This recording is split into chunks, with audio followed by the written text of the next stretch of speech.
Wah. Good morning, afternoon, evening. It is. What time is it? Could it be taco time? Taco time! Taco time!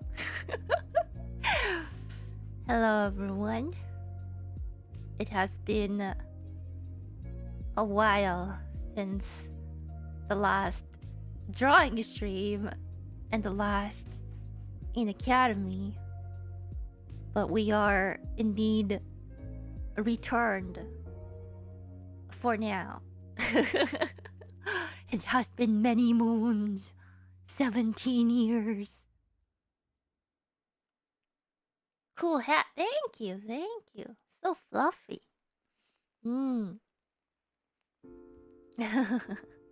When was the last Inacademy? 2 years ago? Question mark? Inacademy? No. Inacademy days are over. It's Inacademy days.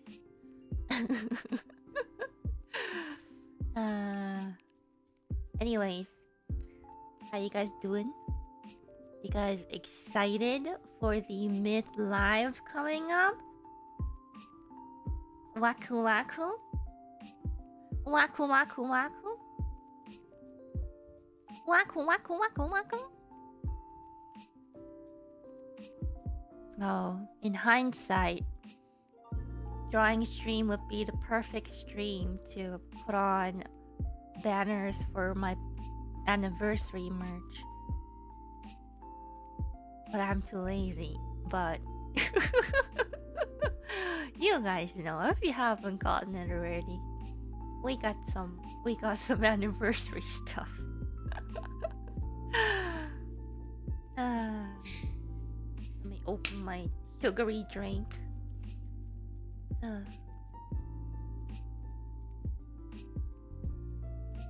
lot of us got the limit. I'm glad because I did the same amount as my birthday,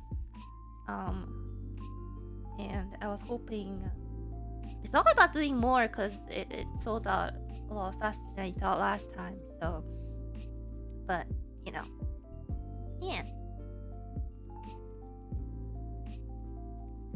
good. I see more people who have gotten the limit, which is good. I shall do my best to sign it. I'm wondering if I should change the color of what usually I sign in like gold or silver pen, but I wonder if I should switch it up this time. I'll see. It also has to do with because the art itself is kind of light this time, value wise. We're gonna talk about value a lot today. So the purple pen that I have, I'm not sure if it's gonna be enough contrast. We're gonna talk a lot about contrast too. I don't know if there's gonna be enough contrast between the purple ink and the art, so we'll see. I'll test it out once I get started on signing. Yes, value and contrast are very... It's gonna be a reoccurring theme during the feedback section. And by the way, if you guys haven't seen Twitter, I did tweet out that there's gonna be 3 Inacademy streams. 2 of them was just gonna be me working on the art, and the last one being the feedback stream. But you guys sent in such wonderful, artworks to have feedbacks. So I was like, I need to warm up a bit before I need to start working again on art. So I might as well do some feedback before I get started on my art. And yeah, as some of you guys mentioned, I am stepping out of my comfort zone doing this because I'm not confident in my skills. And art is a very subjective thing, where it might look good to me, but to someone else, they'll be like, oh, it doesn't look that good. It's kind of one of those things where you post something like, "Oh, I redo my art from like 10 years ago," and then you post them side by side, and someone out there is gonna comment and be like, "Actually, I like the 10 years ago one better," stuff like that. So, so disclaimer: whatever feedback I give is something that I would do if I was the one, making the art piece. So you might not agree with it. Those of you who are getting feedback. Yeah. And so I don't know how many I'll do at the start today, but we'll see. Maybe I'll start with one because I did a couple off stream, just because I kind of needed to, I guess, know if I could do this in the first place, because I've never really, I have given feedback before on stuff like this, but not to this extent. So yeah, kind of did a couple, and I hope that, it might not be like the ideal result the artist was going for, but I tried my best to kind of guess the theme and the feeling that they were going for. And it's really helpful if you actually point out, rather than just like posting your artwork and going, "Hi Ina, what can I do to improve?" Like, the ones I will choose are usually the ones that have like very more, I guess, specific concerns. Like, "Oh, I feel like I drew the hair a little too clumped up, or I went overboard with the details. I don't know what to do with the composition. I tried doing this composition, but I'm not sure if the effect was good enough." Stuff like that, Yeah, general questions will get general answers, and in this case, I probably won't be choosing your artwork unless I feel very inspired. If you have a very specific request, I guess it's what I'll be more focused on. Yeah, and I will cover as much as you asked for. Sometimes if I feel like you're ready to take that step forward, I would, I guess, give more suggestions, or like I would do this next kind of thing. So yeah, disclaimer out of the way. The first one I wanted to take a look at that I chose, that I already did. Maybe I'll do one like on stream, and like one or two ones I've done already off stream. And so the first artwork, da-dan, is by, I think I'm reading their name right, Hai Tang. I think that's how you read your name.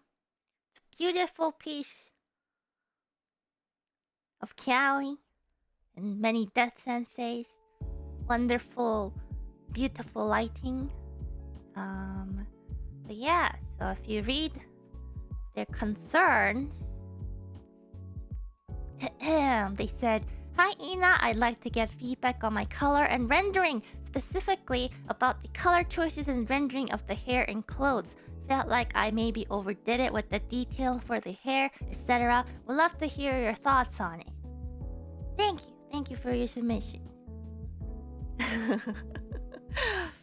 And so, do you guys want to see my final feedback, and then I go over one by one what I did? Or do you want to try? I guess I could try and see if I can do it step by step, because they're on different layers. Let's see the final piece. Okay, the final piece, final feedback I gave was done. It's quite different, I feel, but I tried not to change too much while only addressing their concern, I guess. Can you do side by side? Oh, I guess I could. I can do this. I'm a professional.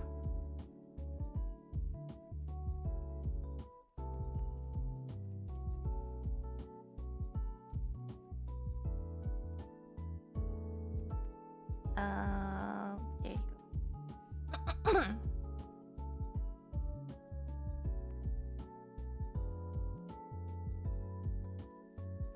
Okay. So, yeah.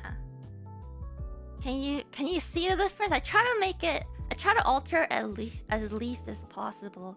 But yeah, definitely. One of the first things one of the first feedbacks I should give is whenever you are working on something, what do you want to show the audience? And I feel like due to the details and the contrast they have in Callie's face, I felt like they really want to showcase her face first and foremost. But I felt that as their concern was their the detailing on the hair. So kind of a rule of thumb for me is in an area where I want people to see the most, the focal point, I would like to have the most contrast, rather it be values or color. And I want to have the most detail. So in this case, I felt that the hair, of course, the shape of it, I felt that wasn't really leading towards the face. And of course, the saturation, it's very saturated overall. So the eye kind of gets lost on where to go.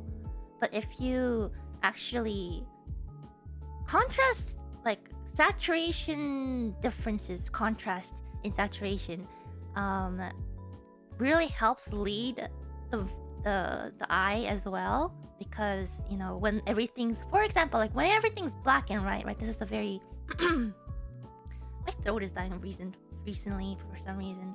But whatchamacallit? So when there's like a black and white picture and there's one saturated color, it stands out more. So it's kind of like that where, yeah. And I know I could have kept the hair like not tied up in a ponytail. This is just kind of a personal, whatchamacallit, a personal preference, I guess, was because I just felt that if she tied it into a ponytail, the silhouette of her head would be a little more visible and made the view of leading into the face a little more clear. At least that's what I thought. But yeah, overall, one of the first things I do, I think, is value check. Where I didn't fill it in all the way. Where, especially, I think it's more visible on the scythe, the most visible on the scythe, where the scythe at the top kind of blends in, like right here, with the background, so it's not as readable. So I dulled the shine a bit, and the value range, I squished it down so that I'm basically telling people this is not the focus, and I want people to look here. Because to me, when this area is so bright near the face, my vision, my eyes are led to here more than the face, right? Yeah. So, yeah. And when it comes to leading lines, I guess, when there's something in a form of a line, I always want it to lead to something. So in this case, of course, the scythe, one of the reasons I like the scythe is because the scythe is leading to our focal point, which is her face. And the hair here, that is, we're not sure where the line is going. It's like, ooh, where am I supposed to look, right? So of course, I think I could have just based it off of the not tied hair, but ponytails are so versatile, you know. So, you know, having that leading line into our focal point that we want to show the most. Yeah. They also ended up widening or lightening the face a little bit value-wise. Just felt that the shadow, like the value difference between this part, the light part, and the dark part was a little too much-ish, where it kind of felt a little...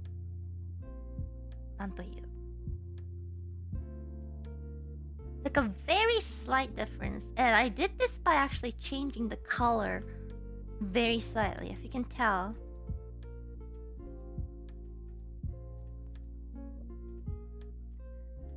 Sorry, it's kind of hard to see. But for example, this part versus this part, I guess it's more saturation than color, but it's a very slight difference.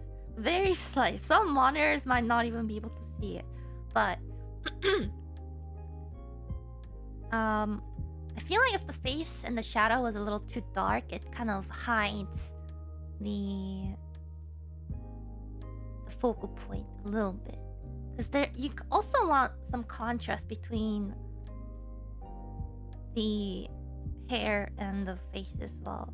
And also, one of the big things I think I noticed is the value of the eyeball. You can see that right here. It's like pure white almost, or it looks pure white, whereas mine is a little more blended in, right? It makes, because this area, since it's in shadow, it won't be quite that bright. So it looks a little more natural if the eyeballs are also a little darker as well. And since I thought the light was... This is also one of the tricks I used recently, is to use binarization, where it's like a really quick way to see where the light parts are. It's called binarization. And so honestly, now that I see it like this, like I know I could have probably pushed, you know, maybe this little area a little more, but I wanted to kind of, because there wasn't that much shapes, big planes that caught the light as it came through this way. I just felt that if the light was coming from this way, this area here would also be light as well. Which is why I kind of added this area. And if you can see,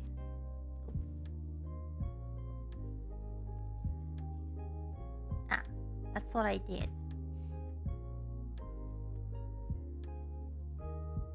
And due to that, I also just colored in this entire section. So now that there is a lot more contrast between the face, between like chin area. Oh.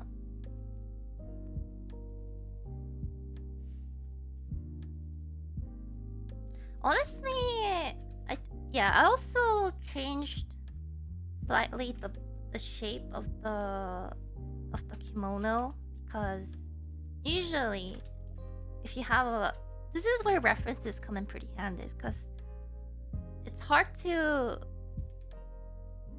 visualize how kimono would look without seeing it, because kimonos, I think, is one of the most difficult types of clothing to draw. So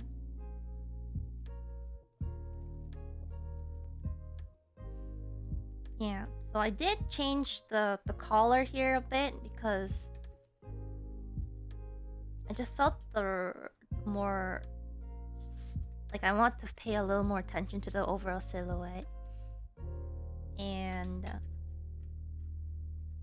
I also felt that because this area was so dark, because when there's like a picture, right, your eyes are drawn to contrast and dark spots, for example.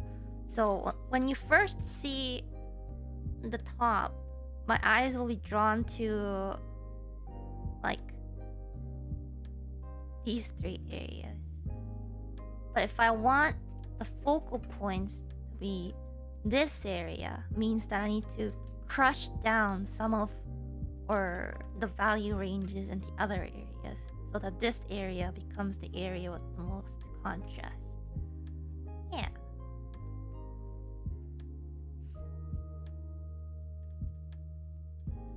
And yeah, with the shape too, if the circle and the hair was not the same size-ish as Callie's head, it would have been a bit better. Like if it was smaller, it could have actually worked.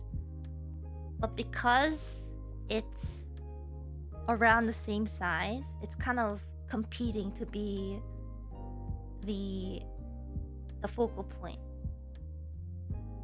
Oh. So for example, if I want to do a very small edit, for example, just gonna liquefy tool this. Oh, maybe not.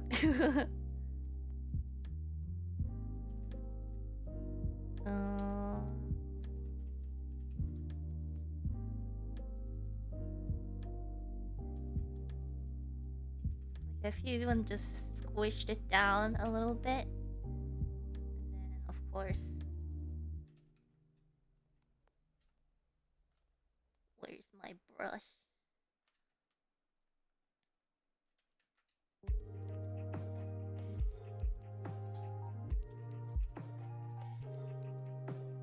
Yep, something like that. Of course, there'll be more background elements. Like that could have worked, because there's a difference in the shape. It actually leads, all the lines now lead to the face again.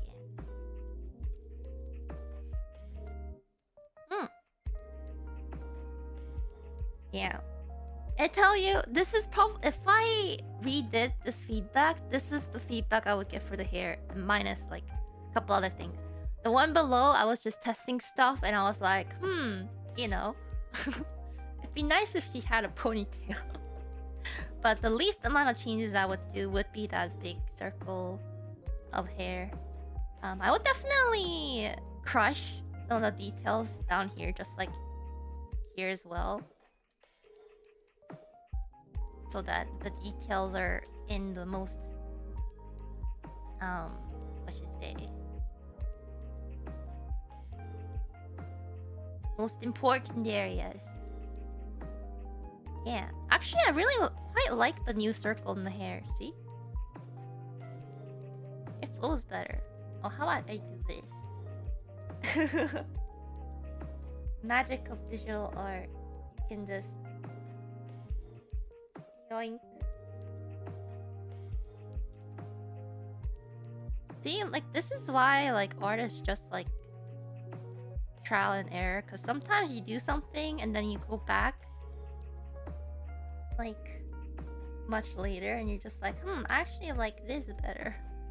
Stuff like that.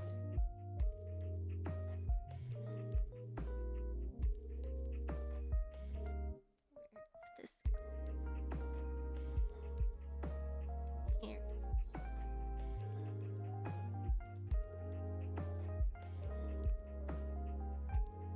I guess I could just copy.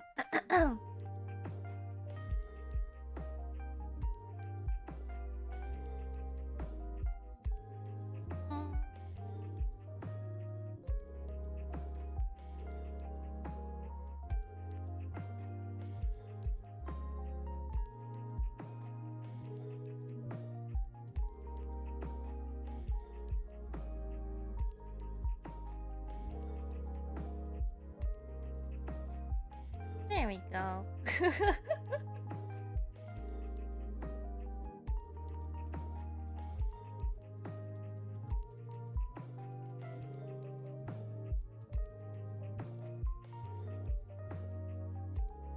Yeah.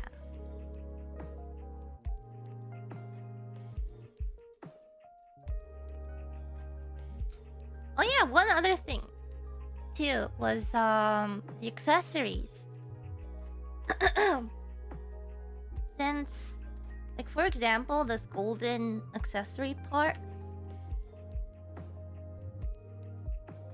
I ended up lowering the value of those two because this whole area, like you know, this whole area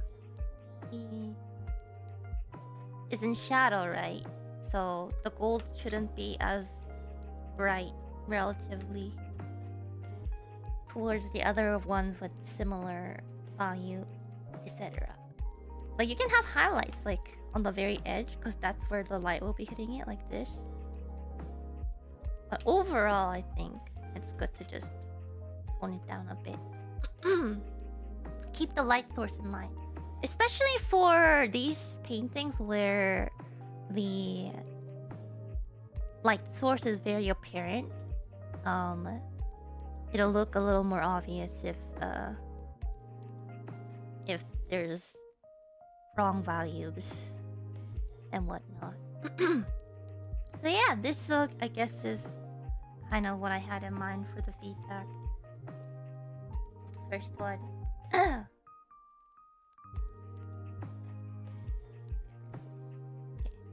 That's better. Final feedback. This is what it is. My goodness, what's wrong with my voice recently? I don't know what it is. It's so scratchy.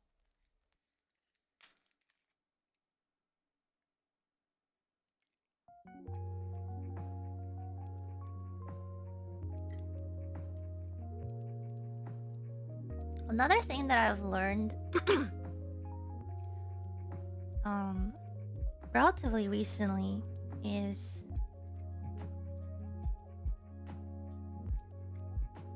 especially when you're dealing with like light and dark. Let's say, for example, you're standing under a bridge, right?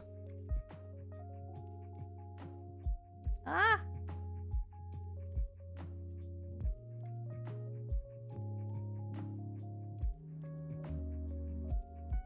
Like, I guess, yeah, bridge should work. And you're looking outside into the bright street. You know how sometimes it's so bright that you can barely see anything outside? Or when you take photographs, for example.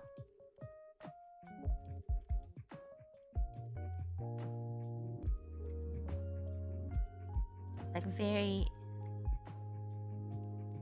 But then you can see everything inside the bridge really clearly. Like, let's say you have your hand out in front of you. You can see all the details, whatnot.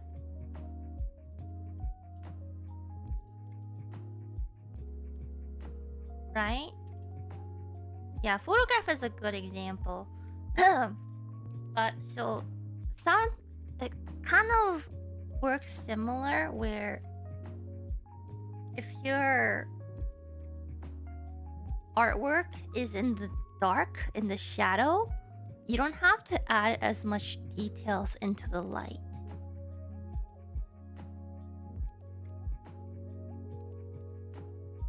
Because if the light is bouncing off of it, you're in the shadow, it'll be too bright. The opposite is true, where, you know, you're in the bright area, and your eyes are used to the light. And, you know,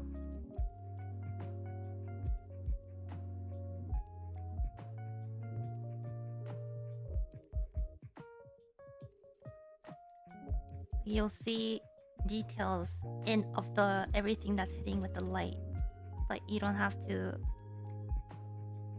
I guess, add as much detail to the shadow. This is a really bad example. This is not what I meant to do. But small rule of thumb stuff from my end. But yeah, so this is the first one I worked on. Let me save it so I can reply to them later. I don't know if I should just reply to their Twitter posts or something. Not sure.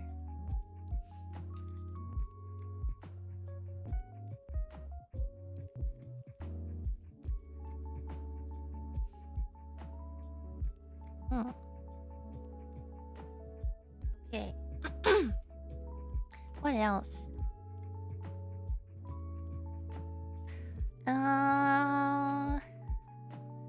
Should I show another one that I did already? Maybe. And then do one live feedback. Okay, I'll do one more that I did. This is by Noah. Oh, you got spoiled. This is by Ninomae Art. Thank you for your entry. Very cute.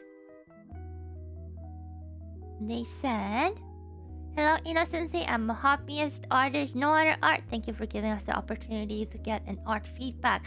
I would like to present you one of my artworks that I'm unsure about. Here are my concerns. Number one, my goal is is to create a simple and calm background, but it feels too empty and dull. I tried adding something to make it merrier / alive, but for some reason it didn't fit or attach to the overall art. I wonder if it's because I didn't plan enough with the background or something else. Number two, I try to make Ina..." Wait, I should have chat up while I do this. I try to make Ina as the main focus of the art and have her looking directly at the viewer, but I feel like it still lacks focus on her. Do you have any suggestions to improve the focus? Number three, about shading. I also feel insecure about shading in general. Shadow highlight, I feel it's too simple, blocky, lack of rich color in the shading. Do you have any tips about shading and choosing colors to make it richer? Number four, I still struggle about drawing the hair, especially the tips. It feels very spiky and sharp. I still have hard time to make it look soft and natural feel. Do you have any suggestions? And lastly, overall in general, do you have any input, critique, or something I should focus and learn after seeing this art? Thank you for spending time reading my concerns. I will take notes on every input and critique to help me become a better artist. And of course, they posted their ID. Yes! Alright. So this one... First of all, I ended up cutting the sides to start. Wasn't sure if the side blurredness was intended or not, but I thought it was fine that you can cut the sides and it'll be still good composition. Pako sensei. Ah man, I wish I could learn from Pako sensei. Although I do stare at Pako sensei's art a lot.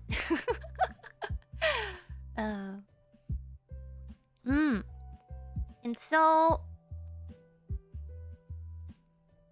Oh, probably to fit the aspect ratio. That's true. Twitter has been so weird with art lately. Like if you post it at like a long like portrait size, makes it really small.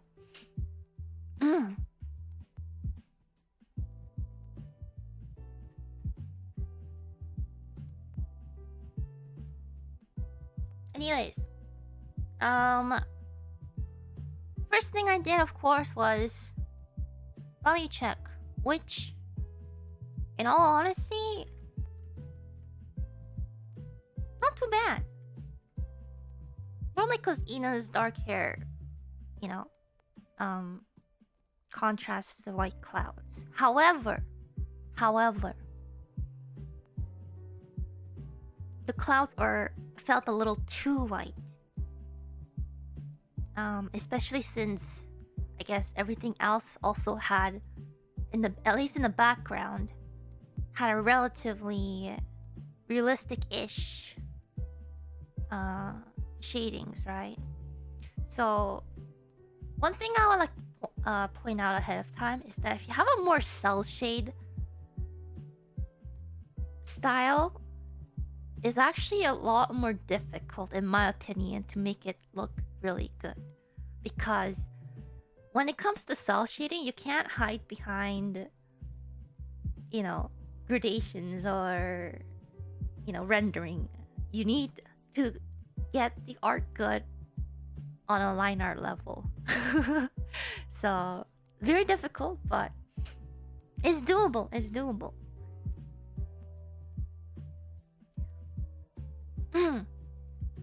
But there's also a reason a lot of, you know, animes look good too with a more painted background. Because, of course, there are animes that have, you know, cel shaded-ish, more stylized backgrounds. But, you know, 9 out of 10 times you will have a background that's like relatively rendered. So in this case, actually the contrast between the simplicity of the shading of the character and the slight complexity of the background would end up working out. So that's one. Okay, I will show the before and after again. Is it better to do side by side? No, top bottom is probably easy. Side by side, cause yeah, side by side.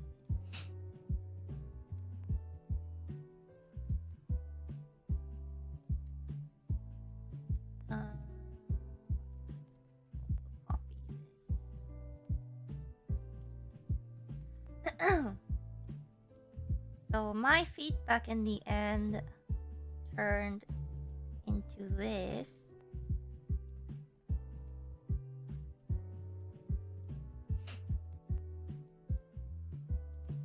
So one of the first things I did was add a little more shading to the clouds behind.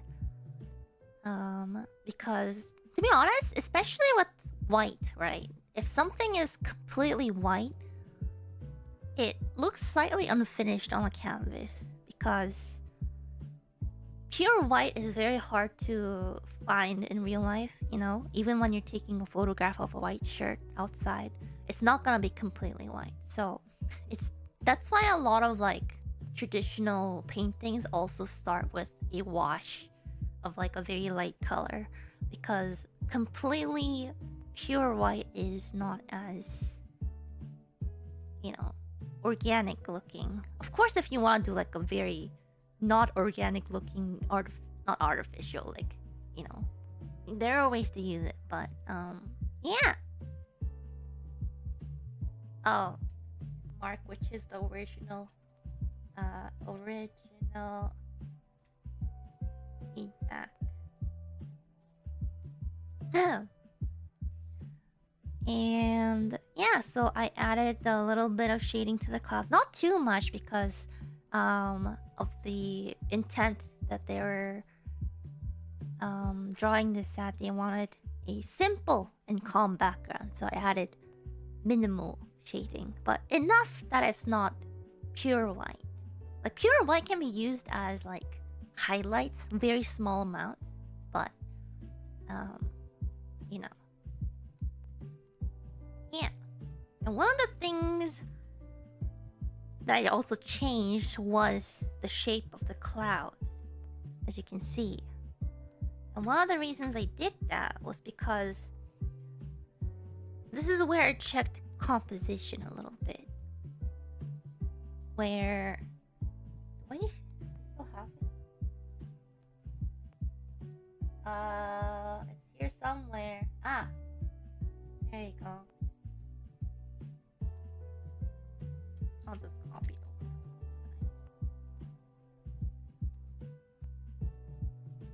So the composition is has a lot of symmetrical elements. So that's kind of the guidelines that I drew. And what is it? This composition method, I read it somewhere. It was a pretty well-known artist's book that I forgot the name of. It was a very thick book about composition and stuff. But yeah, so as you can see, I kind of squished the clouds a little bit to fit that little guideline. Loomis. It might have been Loomis. I'm pretty sure. Maybe. It sounds familiar. Composition. Yeah, it was this one. What is it called? Creative illustration.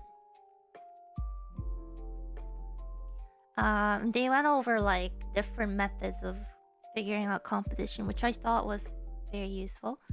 And although I don't follow it 100% because I can never remember the exact method they do, but I get the gist of it. Which is what I'm using. So, you know, books are useful, okay? Yeah. Anyway, so with the guidelines, I made sure the clouds also had a certain shape that leads the focus to our main, well, the main focus that they wanted, which was Ina in the middle. Same with the clouds on the side. I made sure, you know, they kind of arch inwards towards the subject. I also did the same with the water reflections. If you can see, I kind of followed that V shape towards the focus point, which is the character. Same with the little water ripples at the very front too. It leads into the character, which if you get rid of the guidelines, you can see that of course the train tracks lead into the character.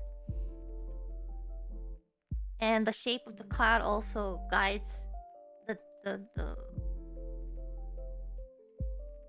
eyes downwards where she is. And then, you know, clouds also go inwards. Yeah. What else did I do? Oh yeah, the shadows of the hair. So the thing with a more cell shade style is that you should not be afraid to put the entire thing in shadow. Especially if it's supposed to be in the shadow. So for example, I considered the ponytail right here to be kind of going back, right? And then it loops around to the front. So if it's going back, just make that all shadow. It's fine. Don't be afraid. Don't be afraid, because the light is coming kind of from like this way, right? Kind of top. Kind of like that. So if you put that hair right here, in that situation, if you think of it as a simple plane, then it's gonna be in the shadow. But on the edges, it might catch some of the light, which is like one of the, I think, like highlights of cell shade, where if you add a very slight bit of, I don't know if you can see, of highlight or rim light, I don't know what you call it, it really makes it come alive. So yeah. And then of course if it comes back forward, it will be in the light again. But this part, like, think of it as like a ribbon, you know, that is like this. So if the light falls on here, of course this part is going to be shadow. And it also gives the overall hair volume, you know, in 3D space.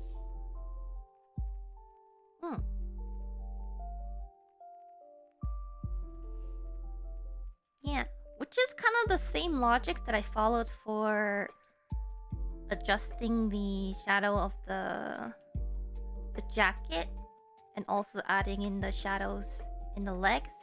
Because if the light is coming from top, like that, then the jacket, of course, will also make shadows here. And this area will overall be a little dark. I could probably adjusted this a little better, but you get the gist of it. And of course, I also added a little more highlights to the umbrella as well. Give it more texture. And since there's like an indication of wind, right? Like there's an overall flow. But I felt that the jacket was a little too narrow. Like usually raincoats are pretty big. So I try to adjust the volume of the raincoat a little bit. Yeah.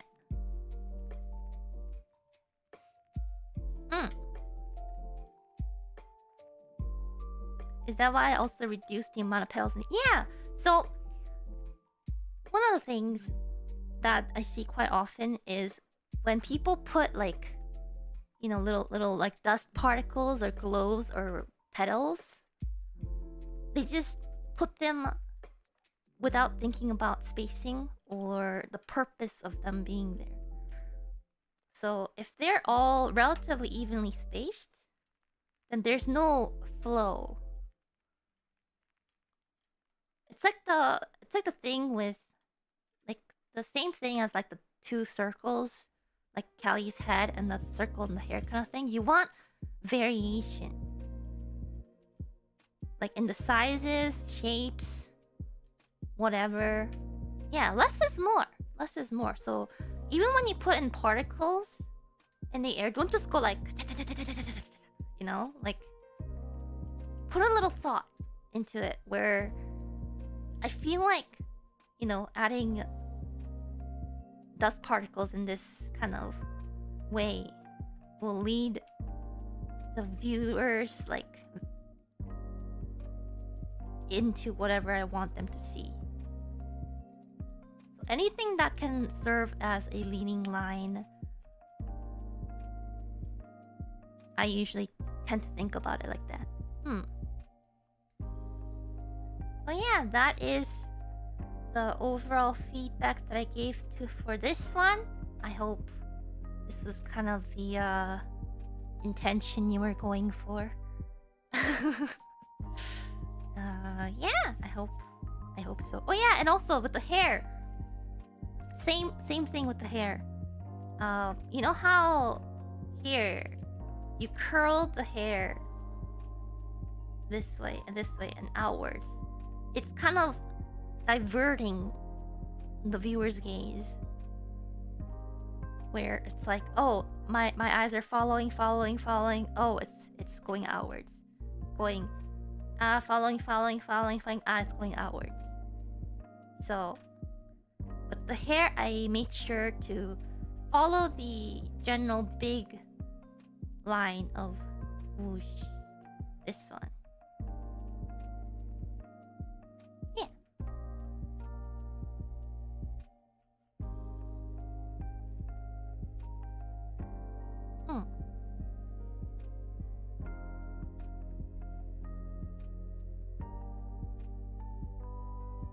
Yeah. Sometimes you just gotta be brave and simplify some things that you think are not gonna be important. Identify and follow big lines, and then, think about in 3D space, if the light is coming from this direction, if this was a very simplified shape like a ribbon, which area would be in the shadow and which area would be in light. Yeah, it's a lot of things to consider, and I'll be honest with you, I've been drawing for a really, really long time, and I feel like only recently everything is kind of clicking together. Everything that I've learned separately, like, I've done value studies before, I've done, color studies, I've done, perspective, I've done composition, but finally, suddenly, everything is kind of starting to click, and I'm just like, huh. I get it. I kind of get it. I still don't get it, but I kind of get it. A little more than before. Yeah.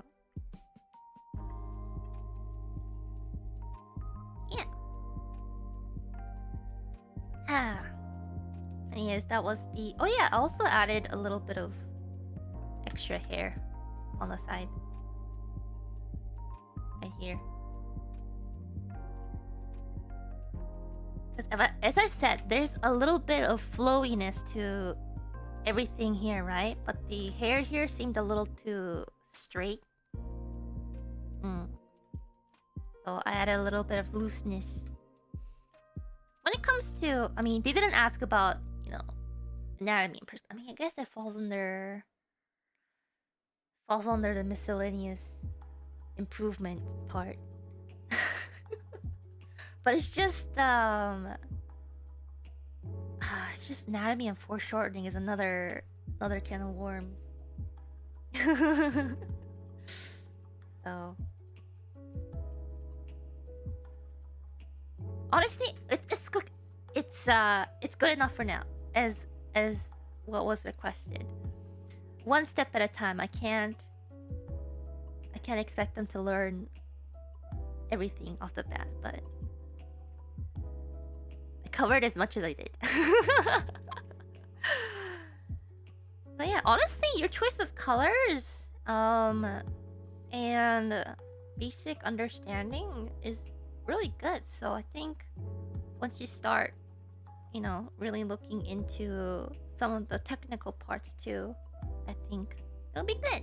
Yeah.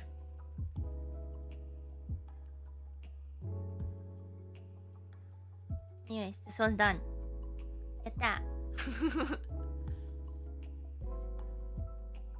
Yeah, the overall values are very, very solid from the start.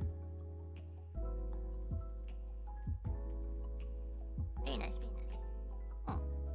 Yeah, as I said before, if you go for a more cell shade route, like, you have to have the more fundamentals you got down solid, the easier it is to cell shade. Like, a really good example of cell shade art that's really good is like Blue Archive. All the art in Blue Archive.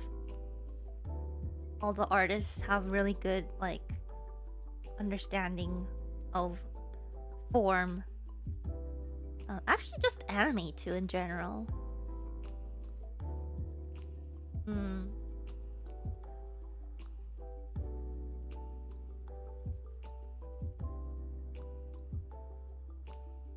Yeah. Okay, I'll save this. Thank you again for sending in your art. I hope it was helpful. Yeah.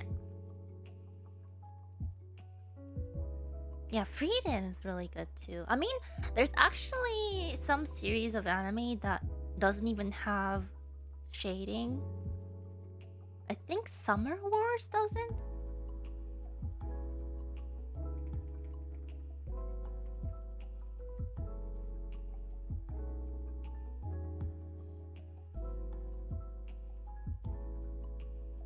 What what was it? There was like a director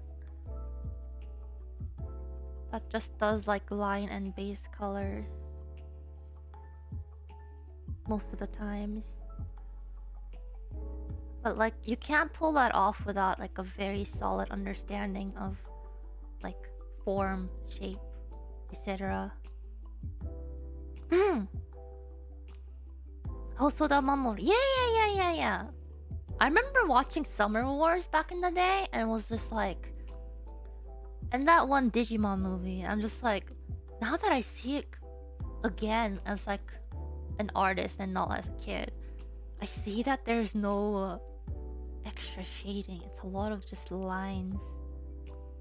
That's so hard to do.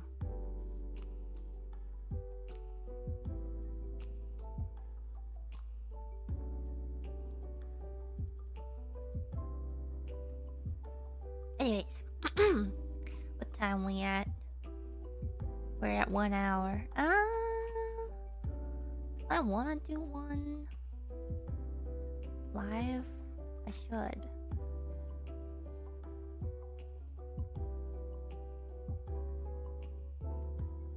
One more. Which shall I choose?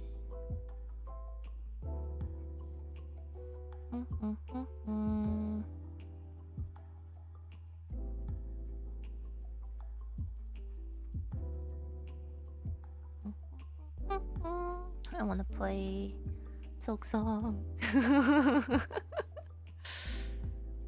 This one I feel like would be a bit of a challenge for me too. But I kind of get what the feel they're going for, right? Me.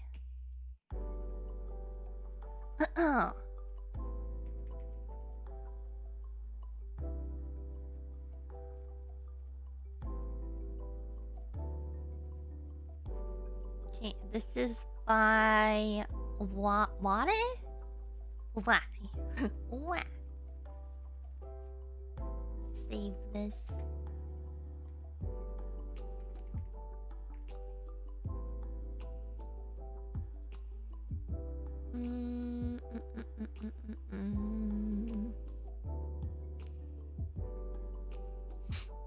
This is already good.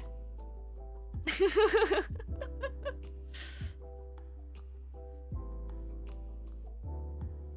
is already great. But I shall do my best to give feedback as much as possible. This is already so good.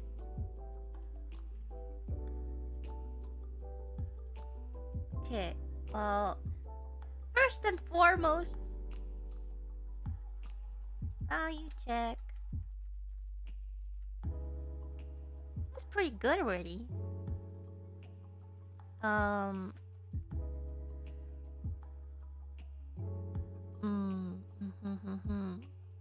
Could maybe.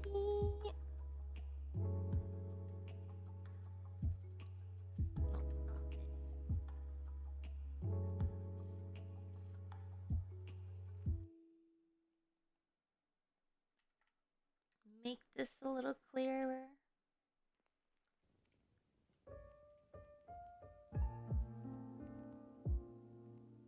Ever so slightly.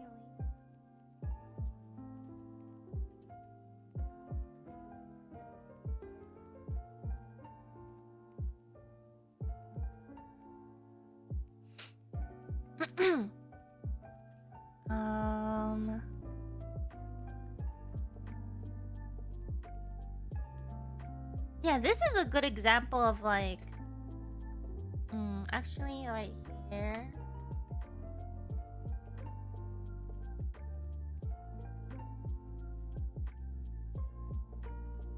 Like I'm toning down the pattern.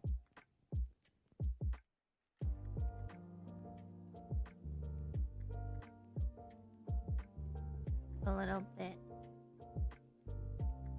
Or lightening it up a little bit so it matches the amount of light it's getting.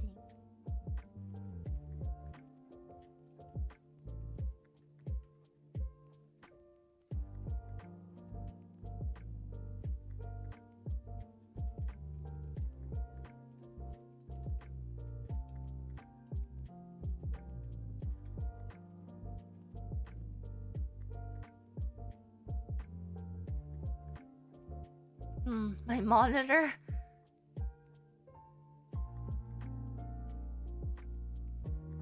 My monitors are all different. uh, this is where it becomes tricky. Okay, yeah, I see. Yeah. Yeah, I have my tablet, I have two monitors, and none of them are the same. Whenever I finish something, I just pray that it is what it is.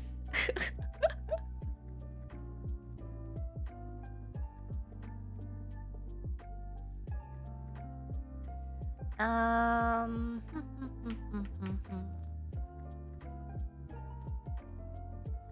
Okay, another thing I would do is check composition. Honestly though, like what I should have asked for what their focal point is. Is it Ina? Is it the flower?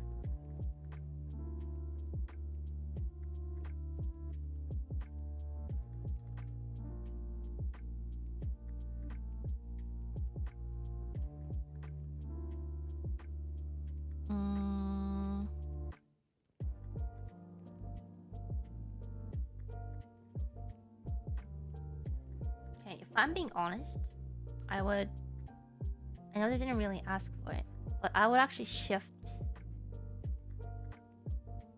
the composition slightly.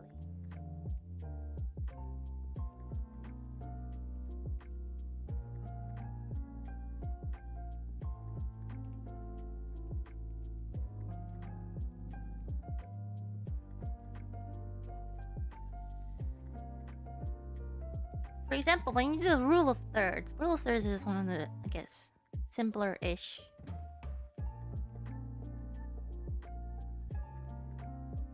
compositions. Very easy to understand. So, yeah, I do like the emptiness, but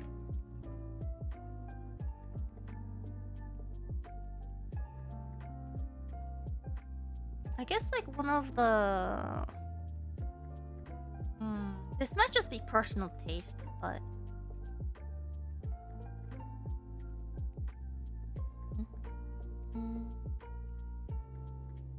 yeah, that's what this one is a little difficult. I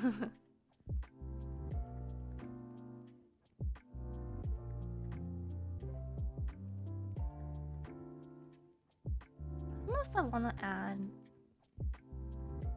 something here.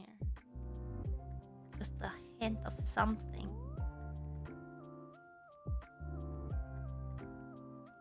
So that it's not pure white like last time.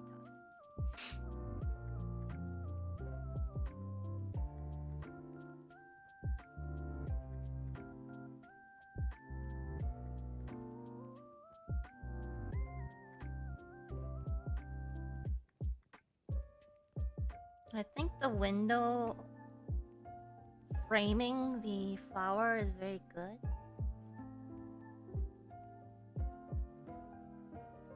It's just, I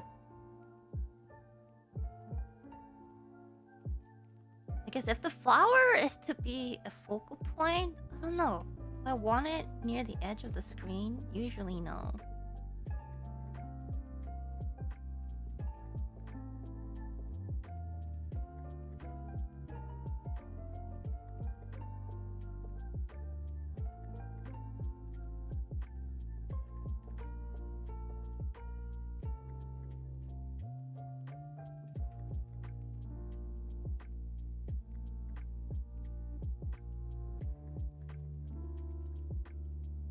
I do like the window, like creating a frame for the flower.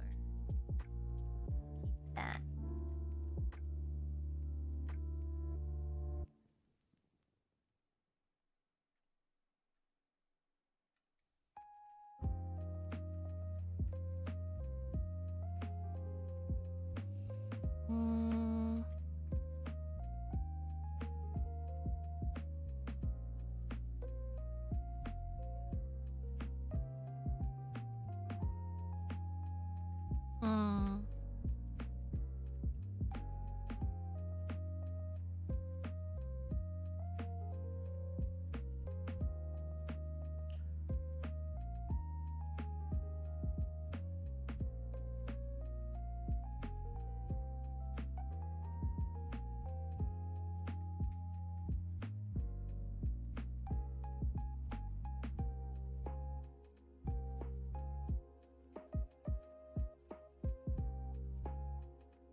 Mm,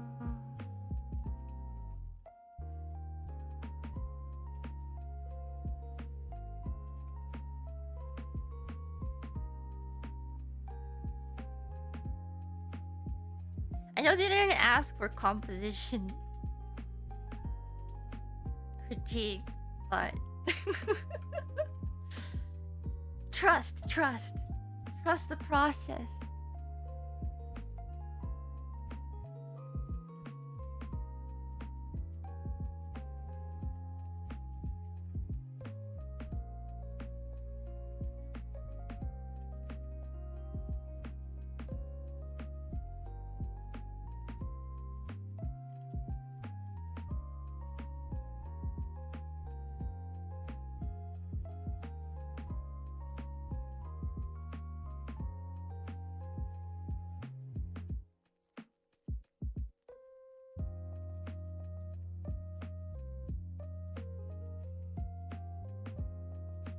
My slightly least favorite part is filling in the spaces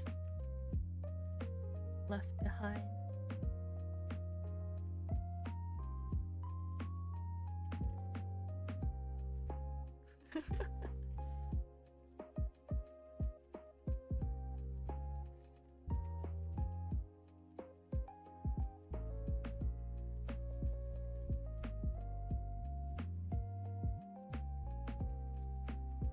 Okay.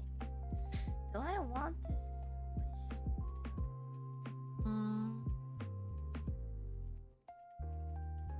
Yes.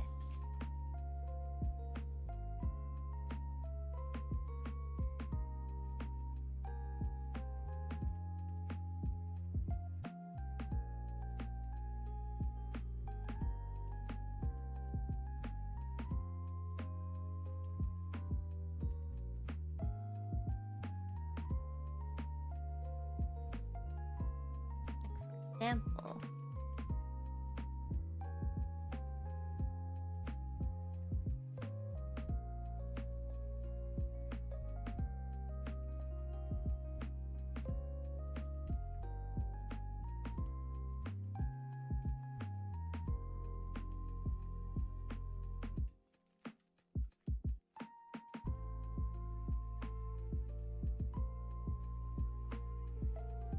Okay, okay.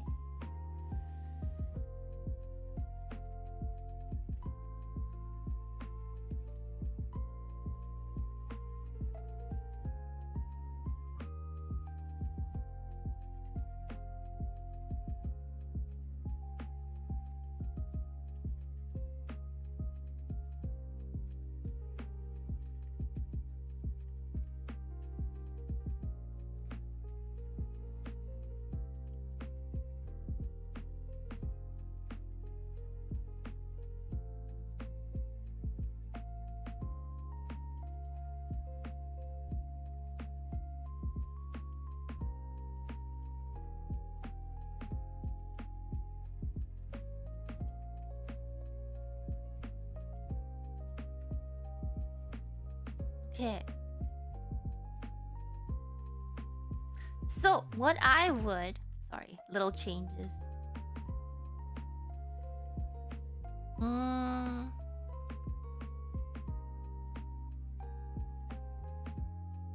I don't know what to do with the candle. Like, first of all, I feel like the candle looks a little too small compared to like a person, compared to Ina.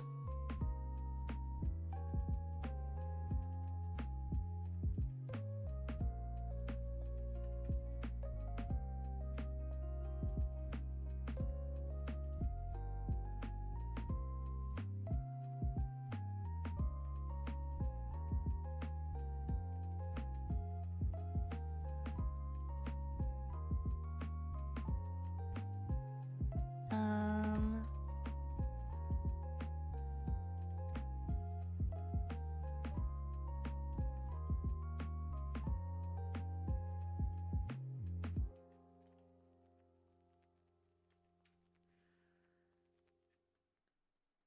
yeah.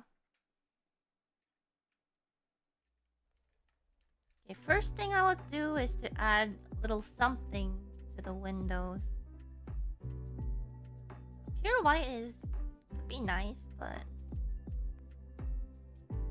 having a little bit of scribbles at least on the outside is okay. And especially for like a really strongly lit piece like this, I think it's important to have very visible division of planes.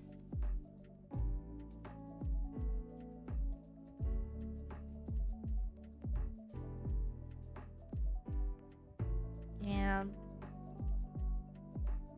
Like right now, main focus seems like the flower, the second being Ina, because of the very big contrast difference.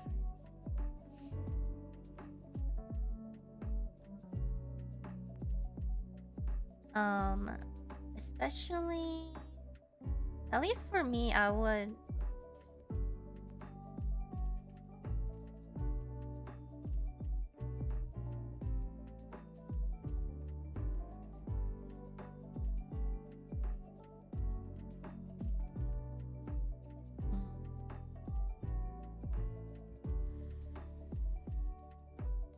oh, what would I do?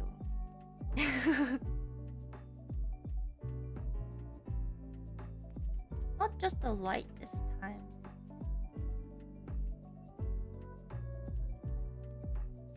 Cause like, I just don't know what is going on here. Like, is this shirt like going like this? Or is this shirt going like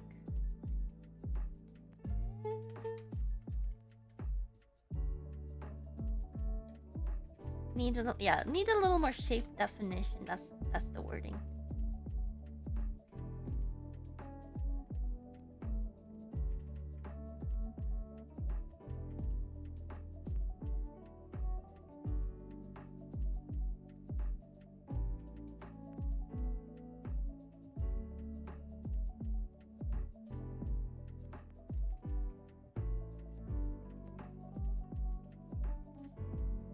Like especially for pieces without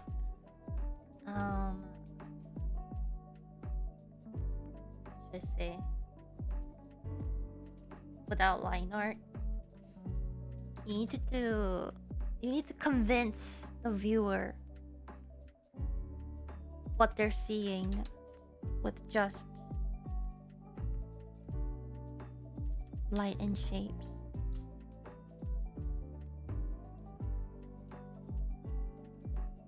And that's a very difficult thing to do.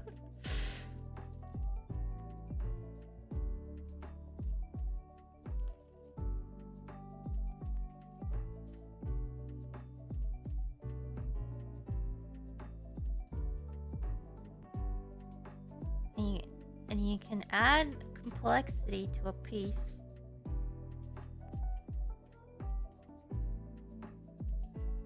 by the shape of the light.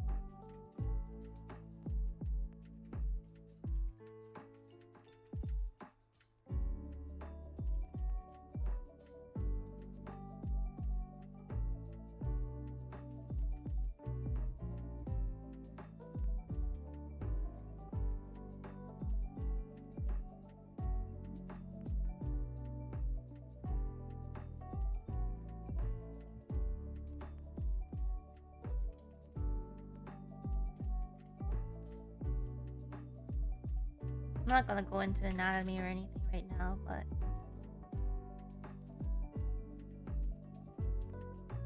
when usually something makes contact, it creates something called a contact shadow. There'll be a slight dark spot.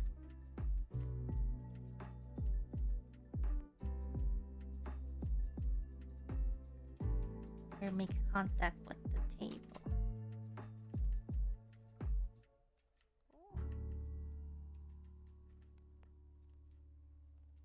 Really good job with the texturing though. And the lighting. It's very nice.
Yeah.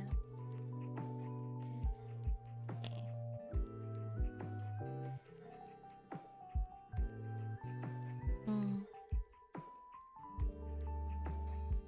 There is a lot more to think about, but I'll try to make this similar to the original as possible right now.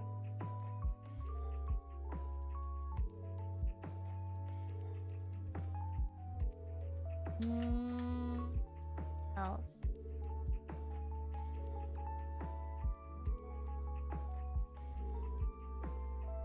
Wonder if we can even get. I know this is a little extreme, but what if we get rid of the candle? Hear me out. Hear me out.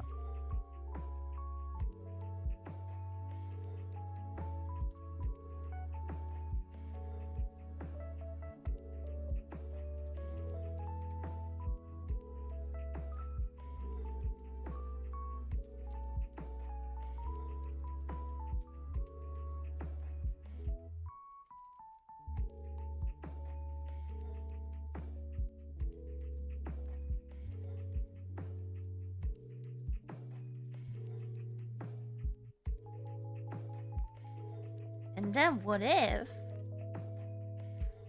we add something that connects the two?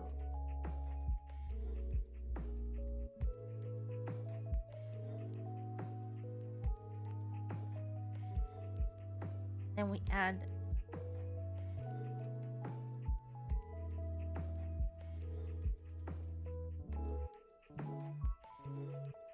petals that already fell.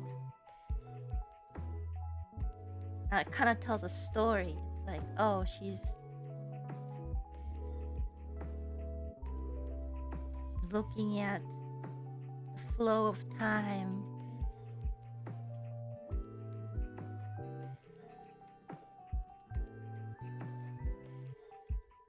Sense of time has been added.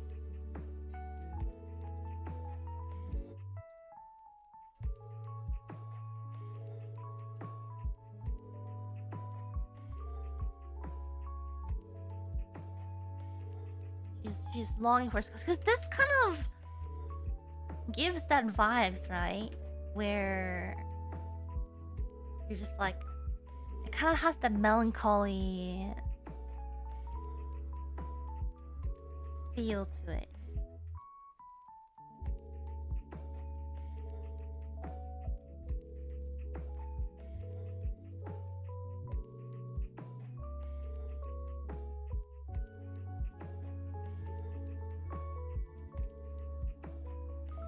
Yeah.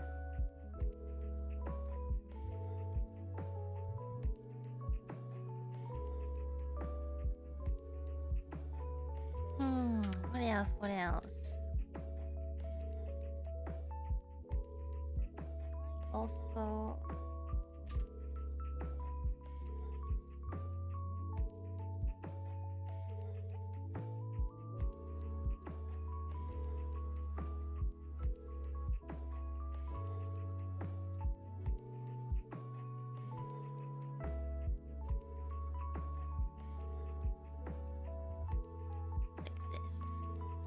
if the main light is coming from the window, it would cause the head would cause a shadow like that. This whole area will be in shadow.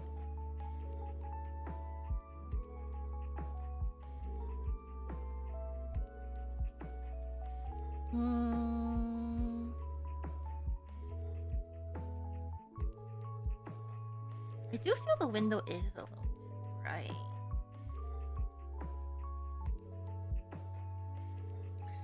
Doうしよう。どうしよう。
Add a bit of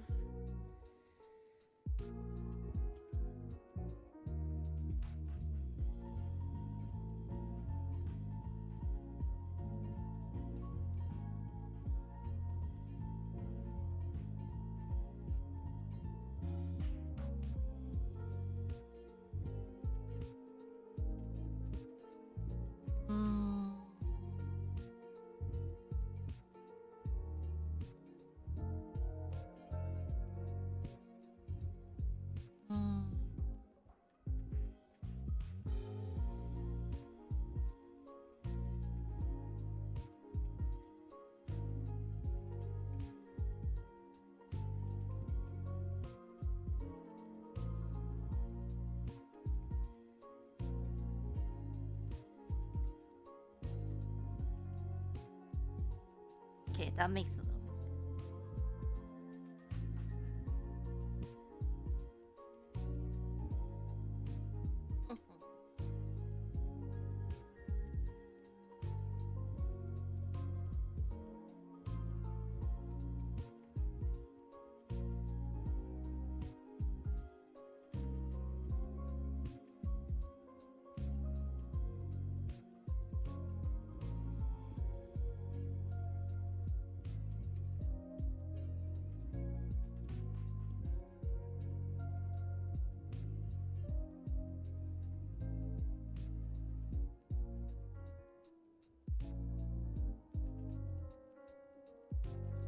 Tone down the saturation here a little bit.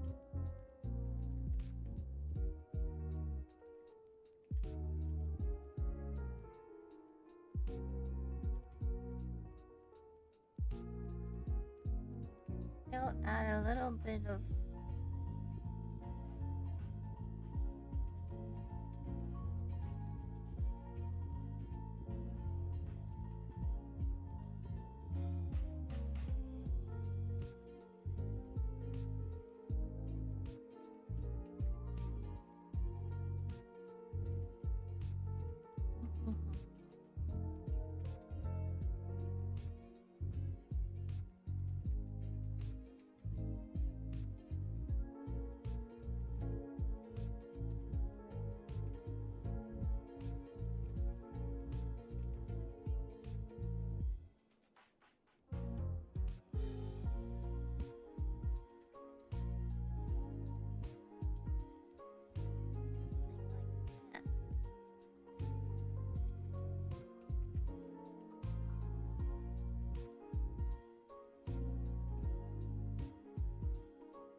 Seeing the vision.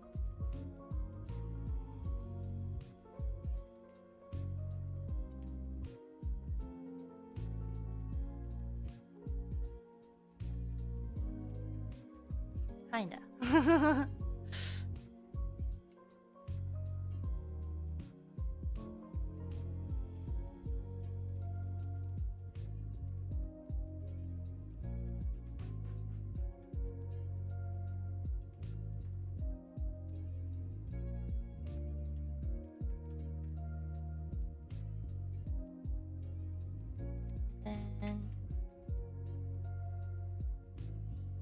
And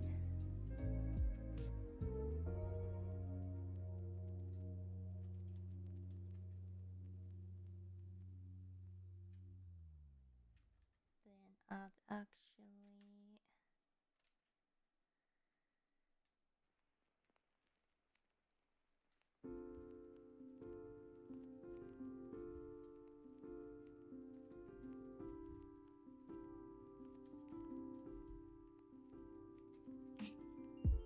exaggerate the great ponderer.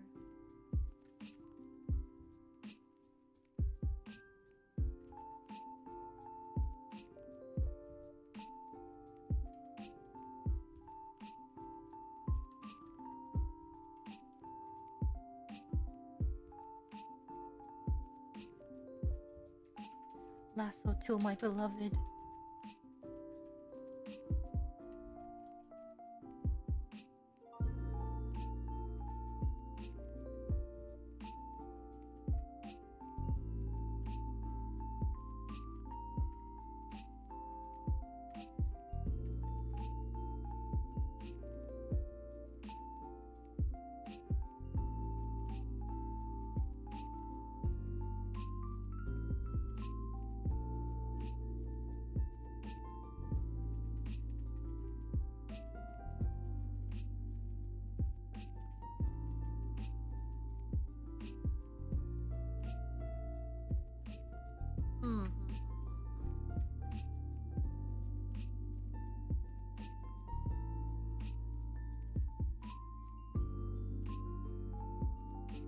No, I think so, yeah.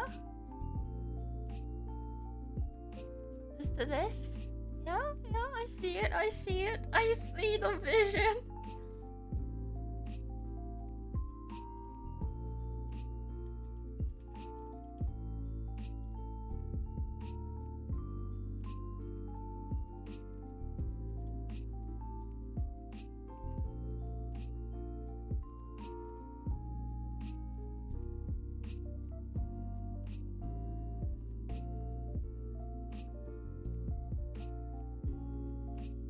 If I wanted to, I guess I could.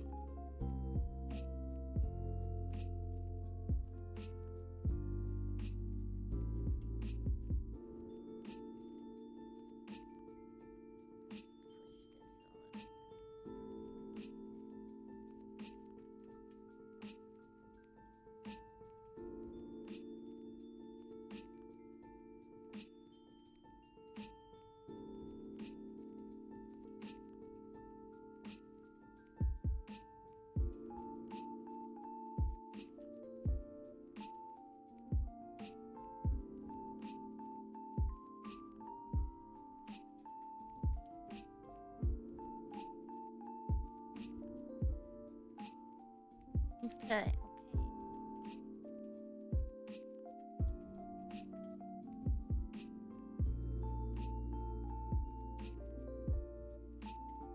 It's like the magical touch of the glow.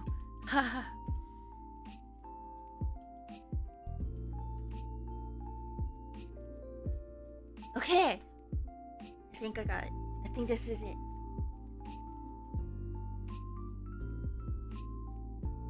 Actually, one last thing.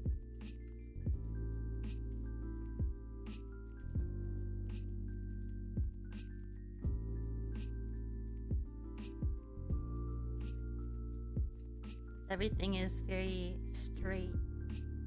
Also want the tablecloth to match that too.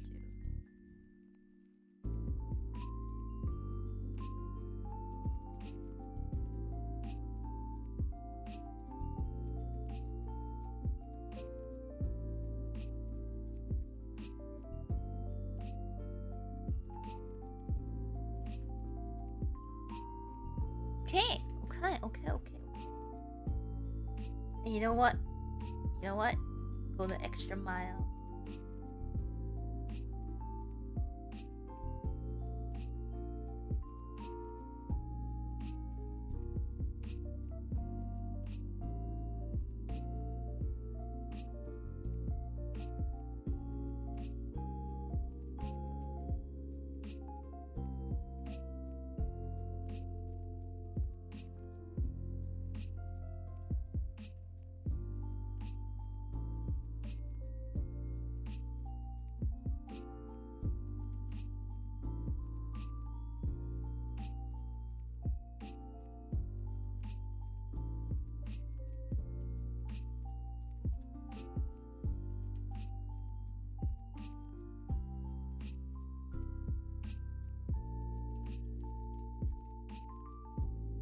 A little bit of color goes a long way.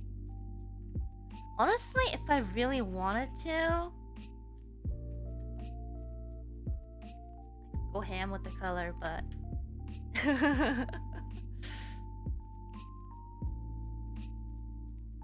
thank you for your feedback. I'm gonna treasure this stream my whole life. The hair looks so much better. Ah, you're here. All right, now that you're here. Now that you're here. Since you are here.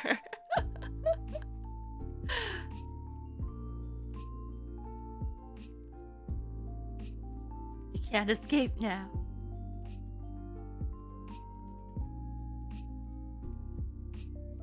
I'm joking.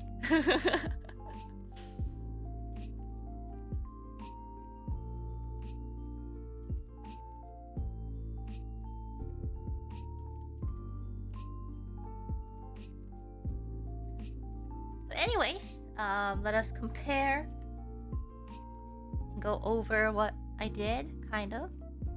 But great work with the original piece too.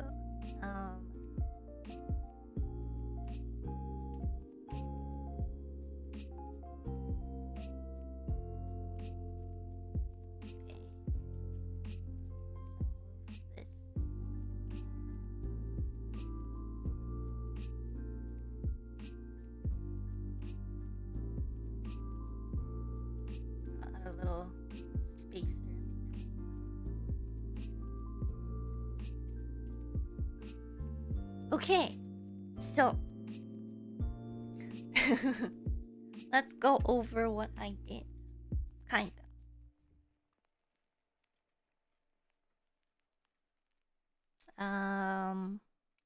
To start, I did shift the composition slightly so that the focal points are kind of within the rule of thirds. Sort of near the rule of thirds. We got rid of the candle because it was kind of clashing to be the focal point. So we lessened, an object in order to be,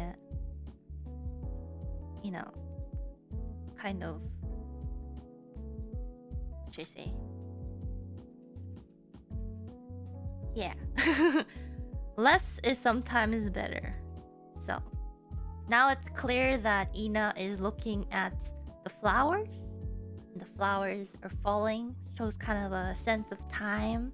Flowers also enclosed in the window, which I thought was like one of the cool parts about the original piece.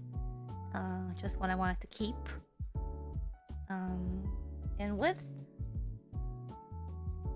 I need to fill this whole thing. With the values, I made sure that the figure character does not blend in completely. I'm sorry, I messed up the head a little bit, but you get the point. With the background, sometimes it works best, especially in like lighting situations like this where what should I say?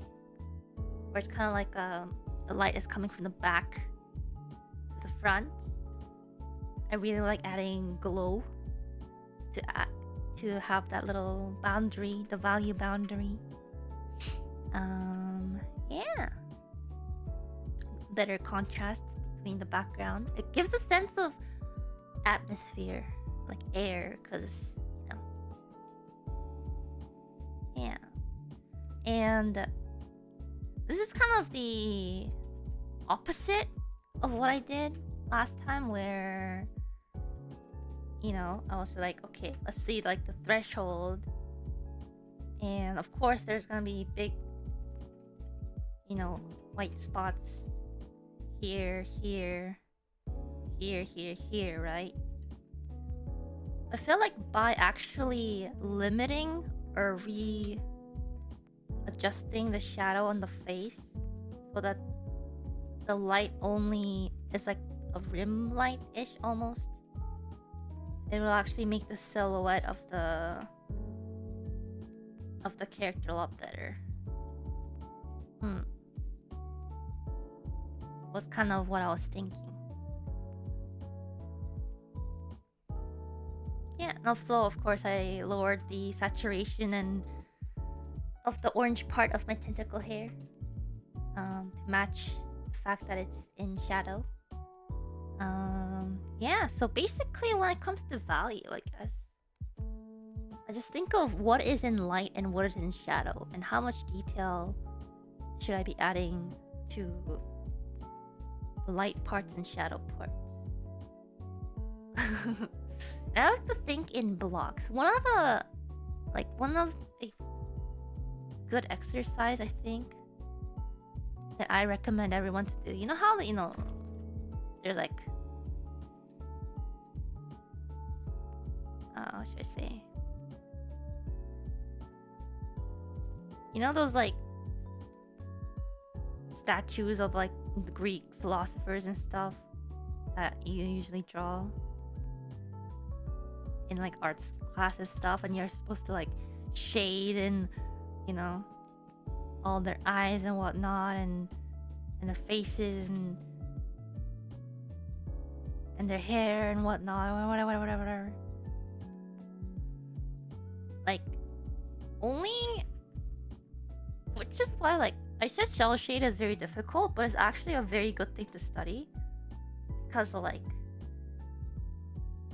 you need to do value studies where you only use like what should you say, light and dark, like one shade. I don't know how to explain it, but basically two-tone studies, that's what it's called. This is good. And one of the things that I've read, I don't know if it's correct or anything, is that the darkest of the light can't be darker than the lightest of the dark. So you know how light areas will have its shade, and then dark areas will have their shade, or somewhere in between. So when you're drawing something and it looks kind of awkward, for example, let's say this is kind of looking like a Moai statue. Let's say for this thing I'm drawing, like I can't have a shade like this and then kind of like that. Like this part has to be a lot lighter than the lightest, or should I say, yeah, the lightest of the dark. It's hard to explain. I'm really bad at explaining, but it makes sense. It makes sense once you actually understand it. So for this to make sense, it'll be a lot lighter. Light and shadow is complicated. I still don't really get light and shadow, but I'm just winging it. most of the time. So if I'm trying to explain color theory, it doesn't work because I do it on instinct. I don't know the terms. um, but anyways, long feedback shortened. What I would worry about is like composition. You don't want your focal points to kind of be cut off by the edge. If you could have leading lines or some sort of, because if you look at it like this, I added, because this one kind of your eyes are kind of lost, but here I also added, because I added the little petals falling towards, kind of has that triangle along with different square shapes, that makes the composition work. When it what should I say, triangles are good for compositions, I think. Great focus. And what else? But yeah, when it comes to strong light like this, as I said, you need to sometimes exaggerate the planes where the light hits. So instead of making a very soft shadow like this, of course, like if it's like a very soft round fabric, it would do that. But to me, it looked a little like the fabric itself would have a little more harder edges. So I would definitely exaggerate the sharpness of the light and shadow sometimes. Of course, you can like blur it from time to time. Like you can blur it too, if you want it to, for areas that needs blending. But you need to know where is good to blend and where it's not as good to blend. Yeah. I hope that makes sense.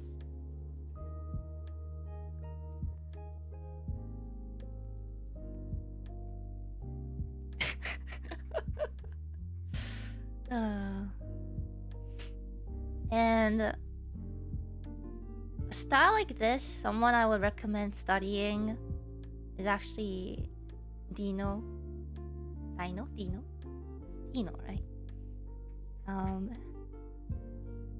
You are not banned from Inacademy. But Dino does a really good job of these really strong light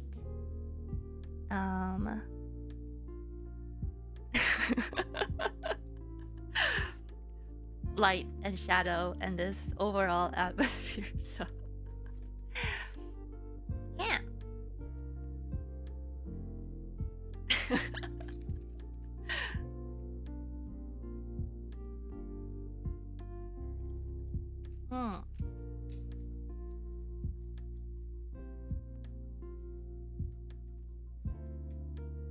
Anyways, that will be the last feedback I would give on stream today. Now for the actual point of the stream, just to work on the art for the cover. I hope that made sense.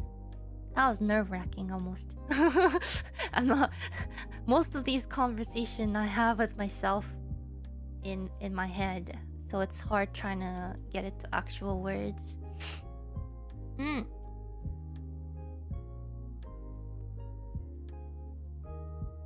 Maybe you guys can apply it, remember it, and apply it when you work on your own art pieces down the line. Yes. I actually have finished a couple more off stream, but I'll save that for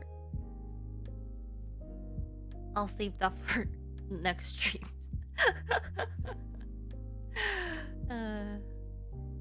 It's a man, this takes too much out of me.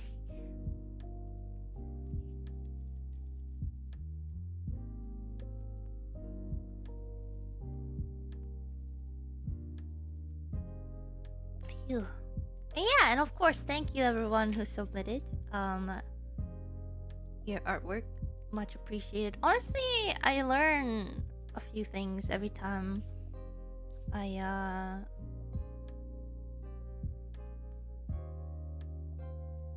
give feedback, so it's helpful for me too.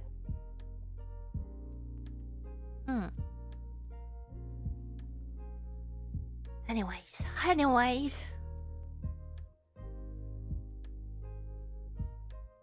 Here is the thing I'll be working on today. It's mini-sized Ina. What could she be up to? I don't know.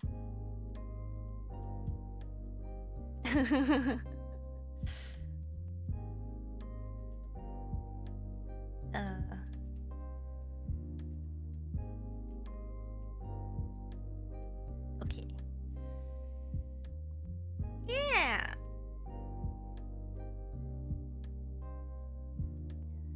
You think you know what song it is, huh?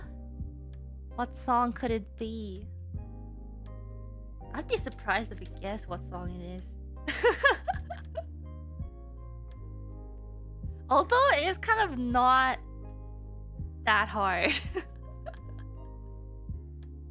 If you think about it. Silk song.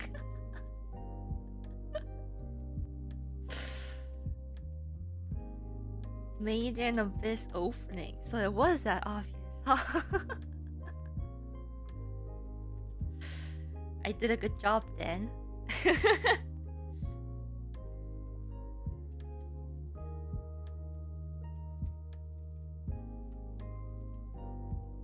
But keep it a secret, guys, okay? Pretend you don't know.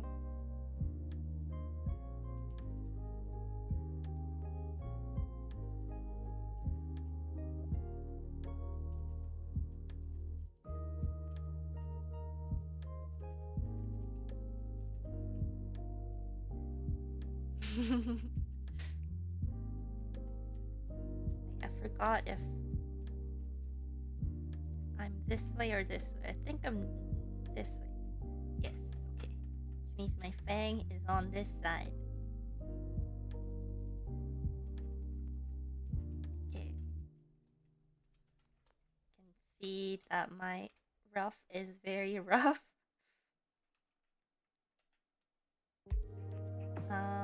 Reason being, the original rough for this was done on the plane.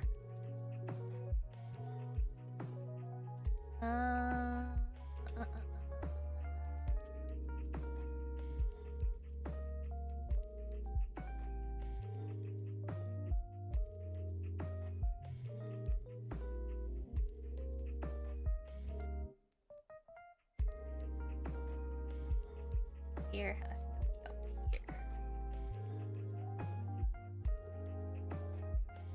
So.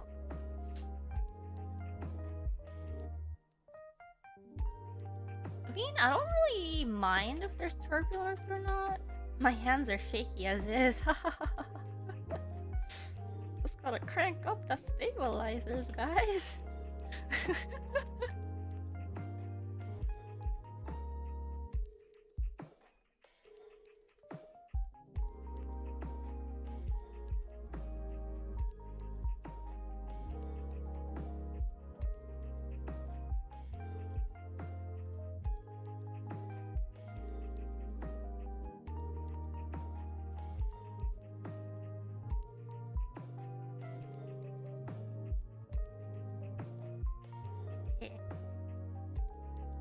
I'm gonna see.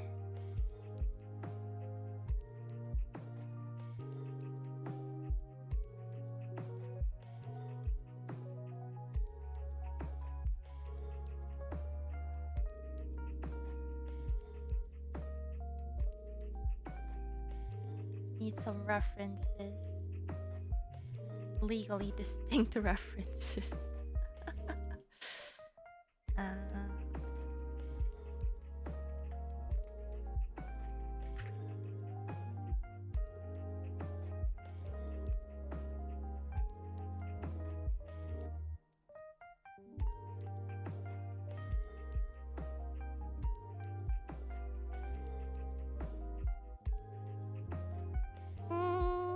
guess this would do.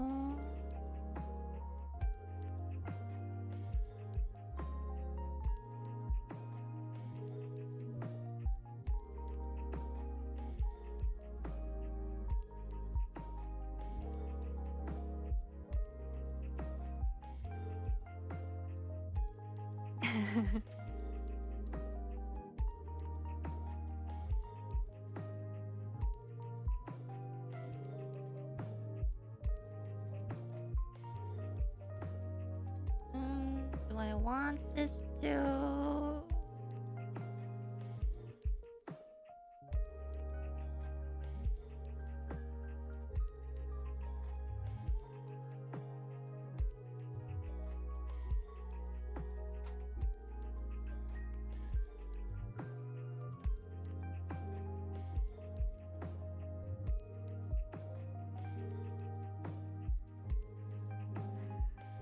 So close to saying it already, and I just started my own artwork.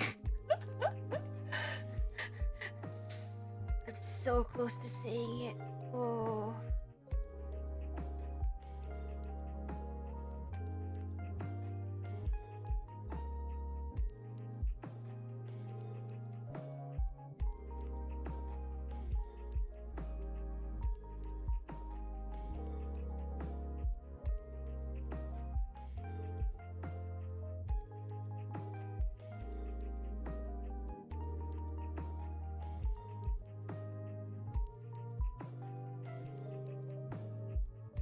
Okay, I'll say it eventually. You're right. You're right. You're 100% right.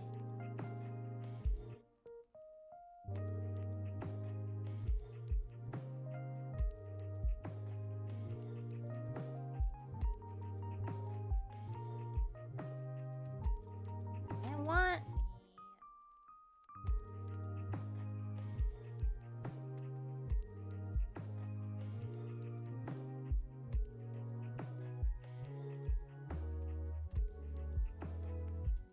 Now, question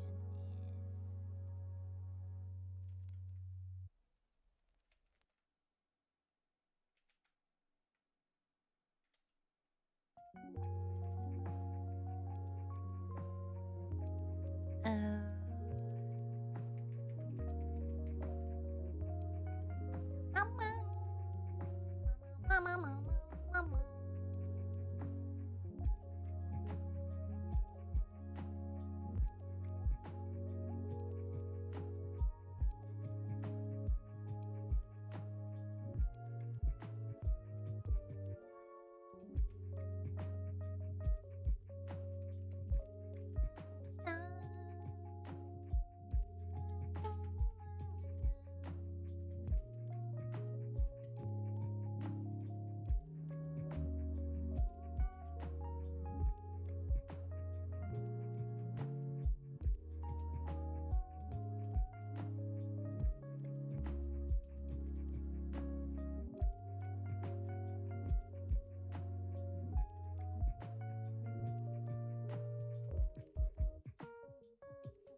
I'm suffering.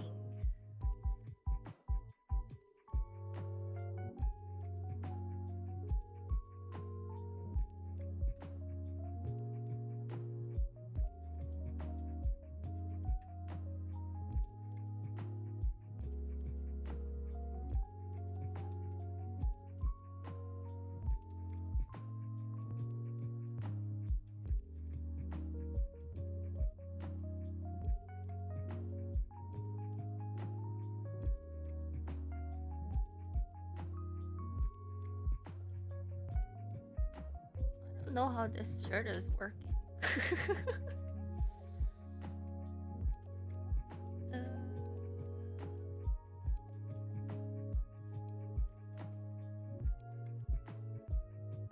hmm. You know what? The shirt is not gonna flail in the wind.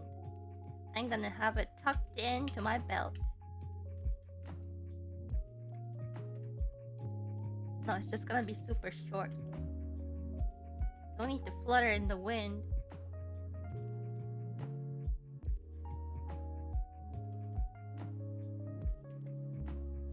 If it's short.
Oh, instead of goggles, you should put a light.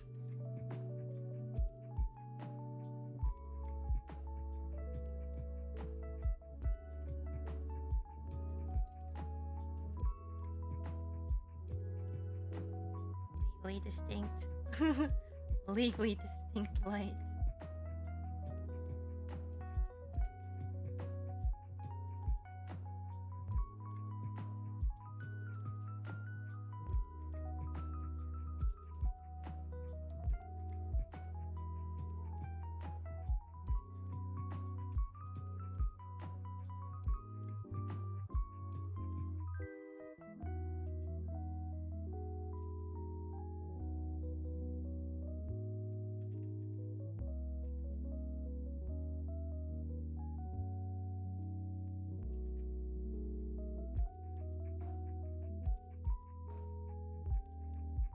My roughs are so messy recently.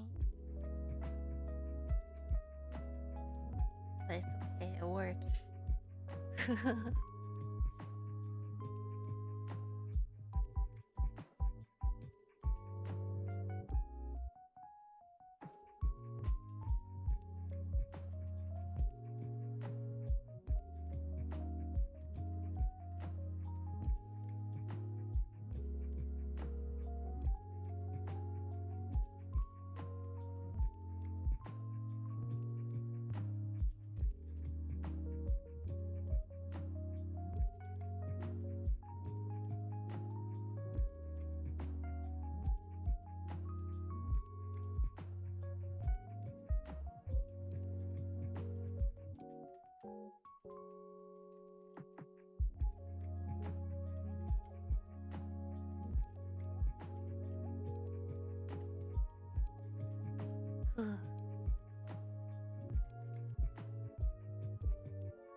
Okay.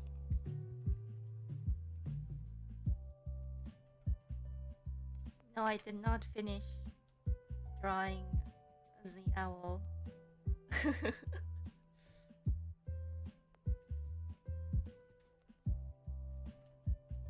can show a silhouette though, that's a lot, right? It could be anyone.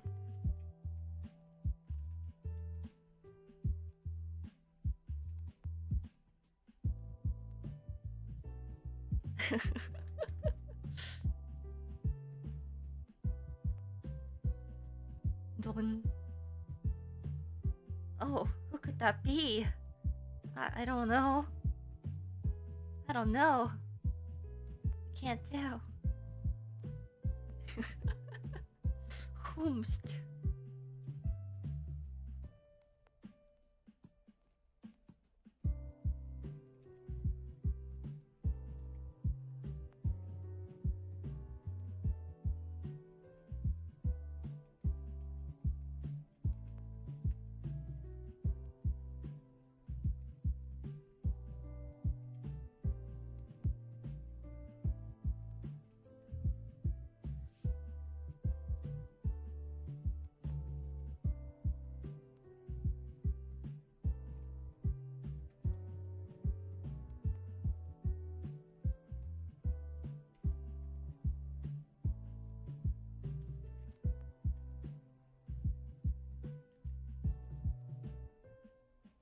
Too late to submit.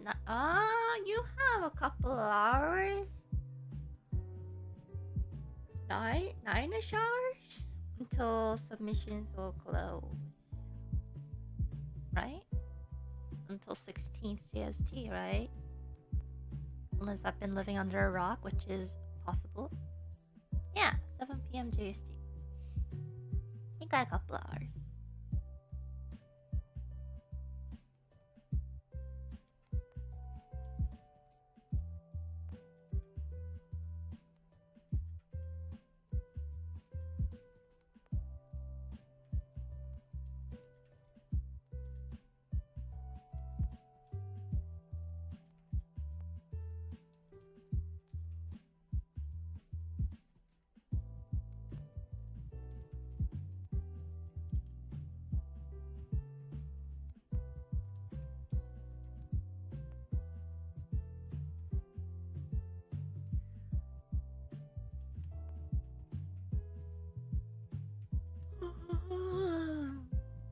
My sleep schedule has been horrendous.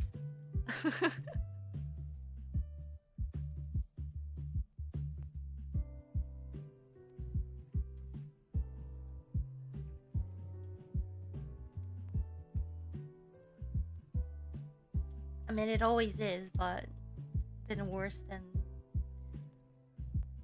before.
I think I would have finished the rough completely before doing this, but ooh, rough is the hardest part.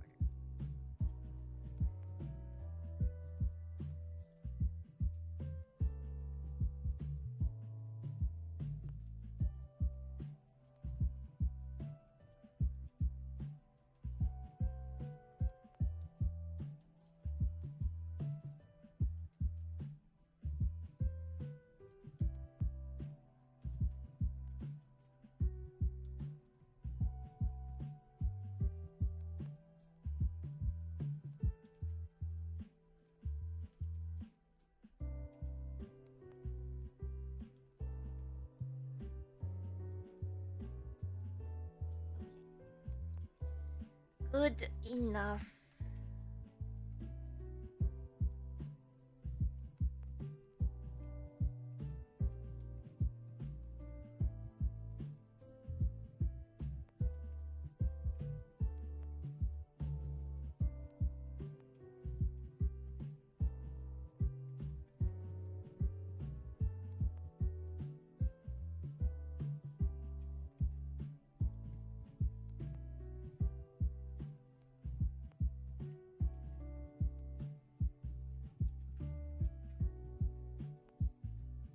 Is Ina falling or sitting?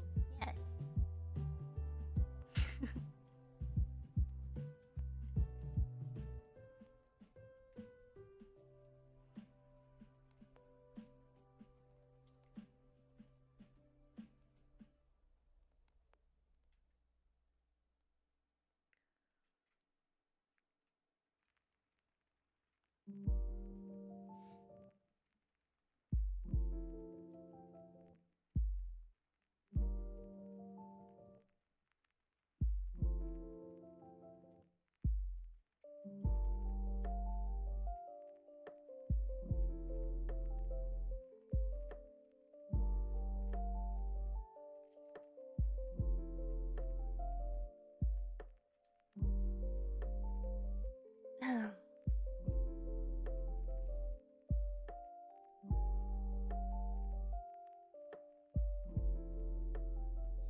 Oh, I will finish it.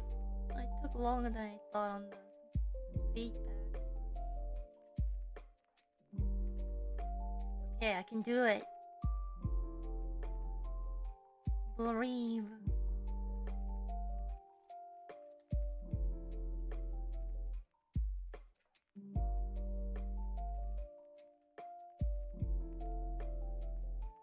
Maybe I need a more lively background music. Hold on.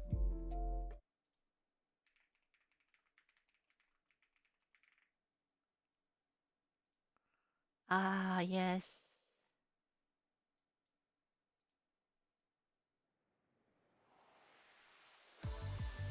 Let's go!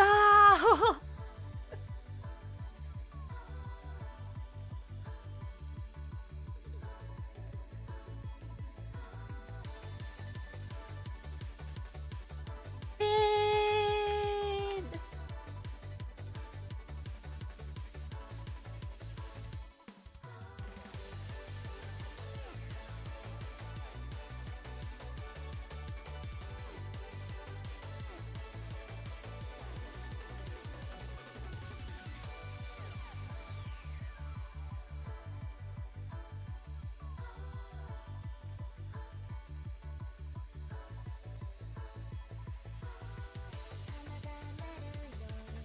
旅に移ってほしい月がくすぐるやめろ夢に輝いた君に届くから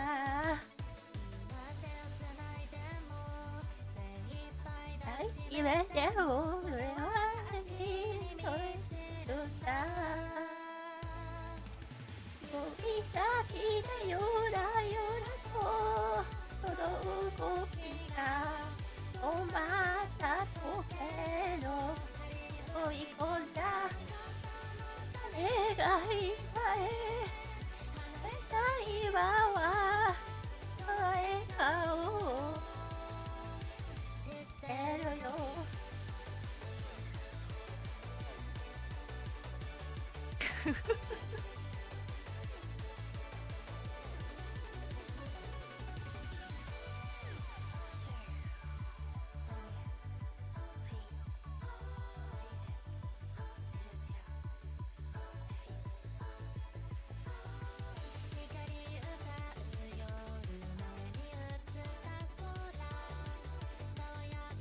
香りがするとして歩いてみたらと見ていた君に届くから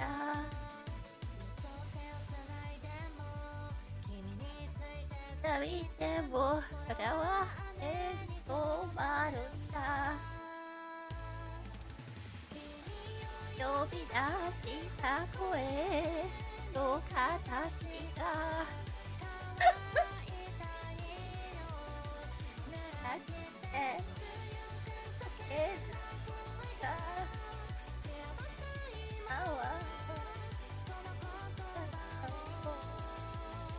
知ってるよ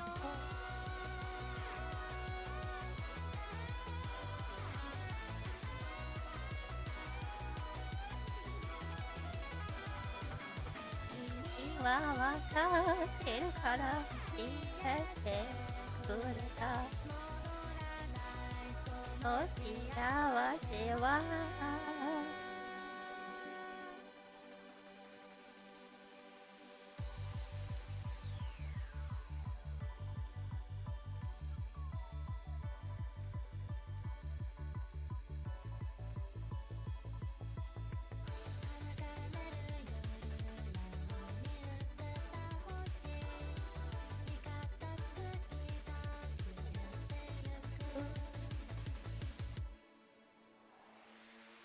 指先でゆらゆらとその動きが止まった時の踏み込んだ泣いた列車そよぐかに顔を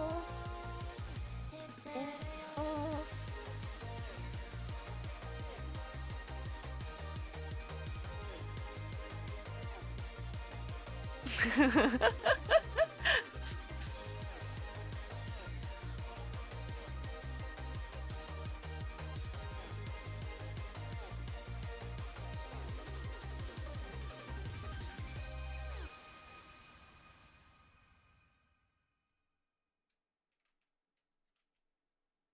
to get this party started. Fire, fire, light the fire. Brighter, higher, as you desire. Chasing all that we aspire. Spreading out like wildfire. Never ever have I ever been a sinner, been a dreamer. Take the chance and with my lighter start the fire.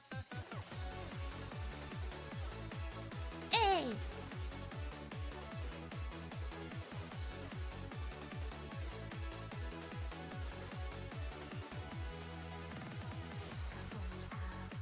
I'm out of sheep to count this overkill. Saddle stories wearing me down. Step out of the system, break out, give it everything. This is our time, we're yours to discover.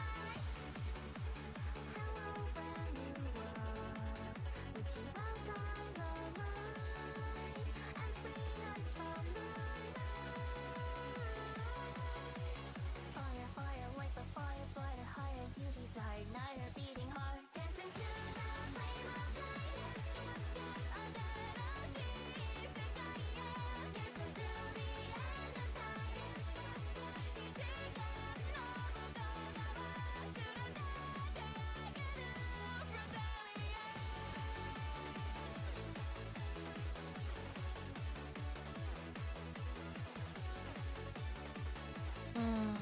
What I want? Yeah. Fire, fire, light the fire. Brighter, higher as you desire. Chasing all that we aspire. Step to the left, 2 steps to the right. Step back to where we started and then over again. Step out of the circle, break out, we've got everything. This is our time, we're yours to discover. Blue sky, take us home to where Nah. we belong. Can't do without. And free us from Ugh. fire, fire, light the fire, brighter, higher as you desire. Night a beating heart, dance into Meow, meow, meow, meow, meow. Meow, meow, meow, meow. Meow, meow. Meow, meow, meow, meow.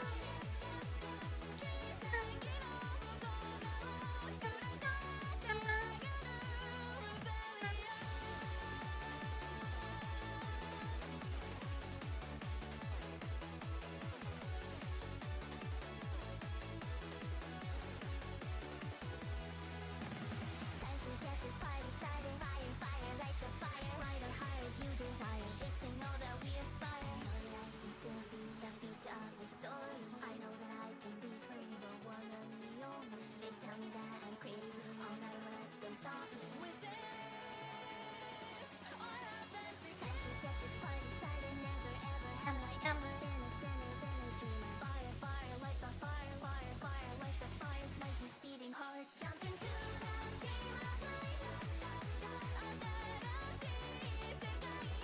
Jump into the end of time. Dance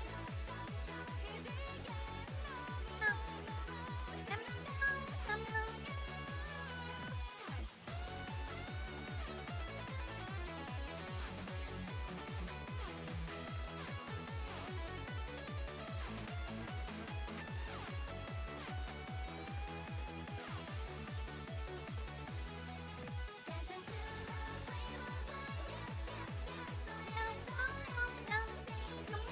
Dance into the end of time. Keep taking on with all the words to the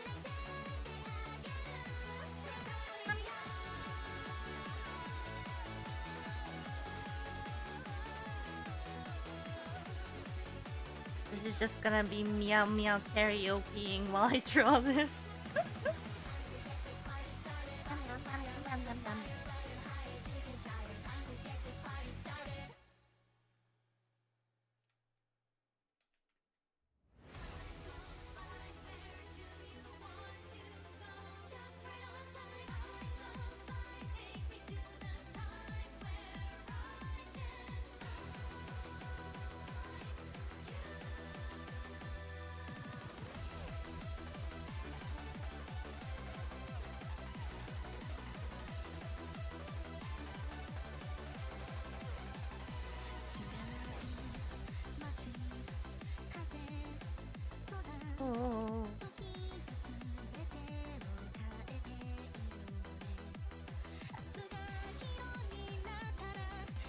Naruto's voice is so clear. Love it.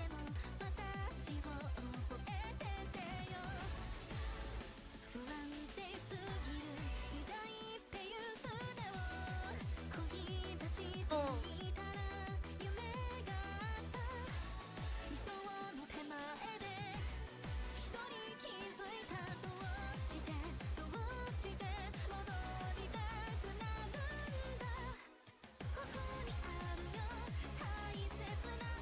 I could totally see this as a mecha enemy opening.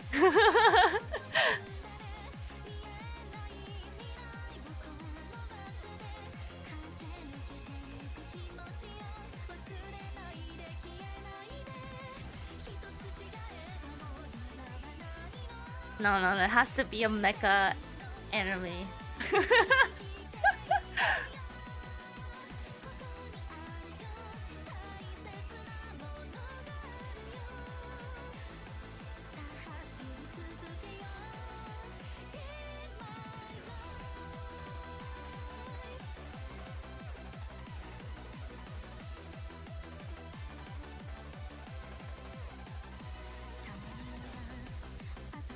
Okay.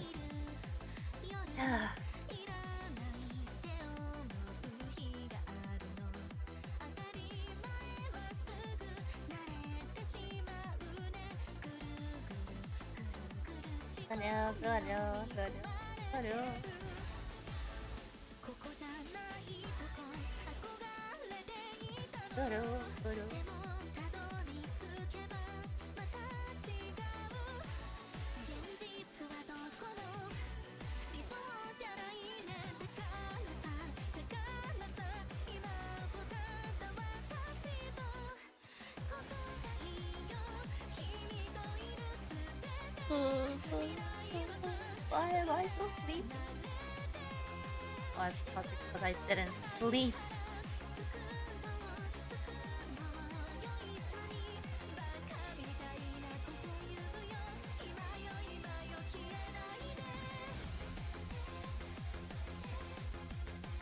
Oh, too bright.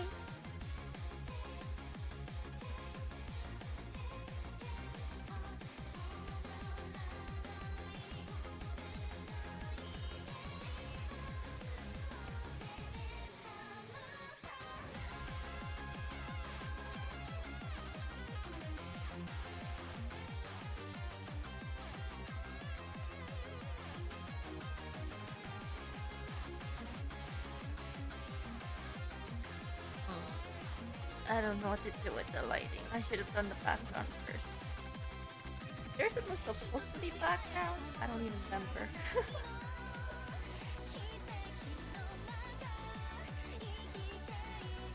I'd be doomed if there is.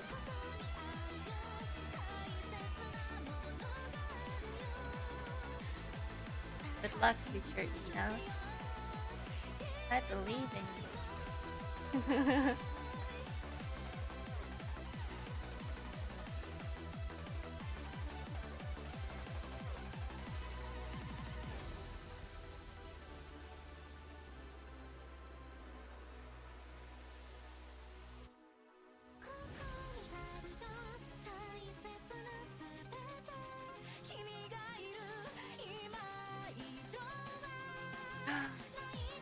Going into a final battle in my imaginary mecha anime.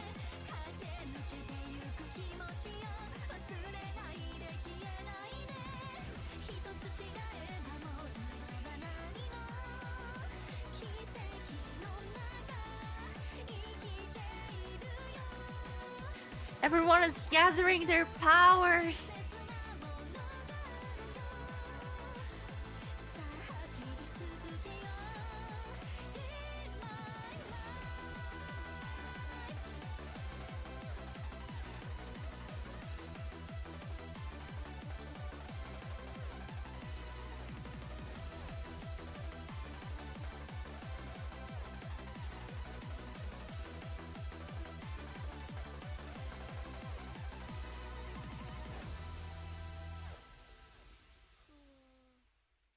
Nice, they won.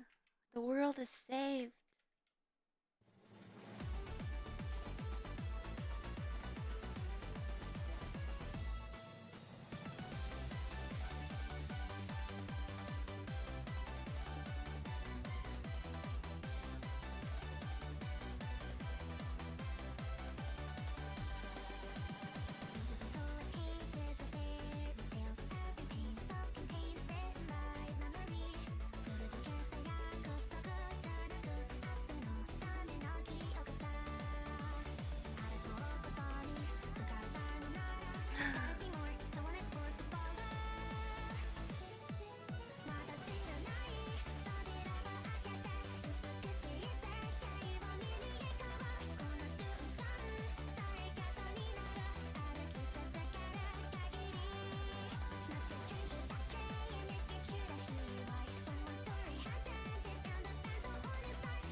a hype song.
Yay!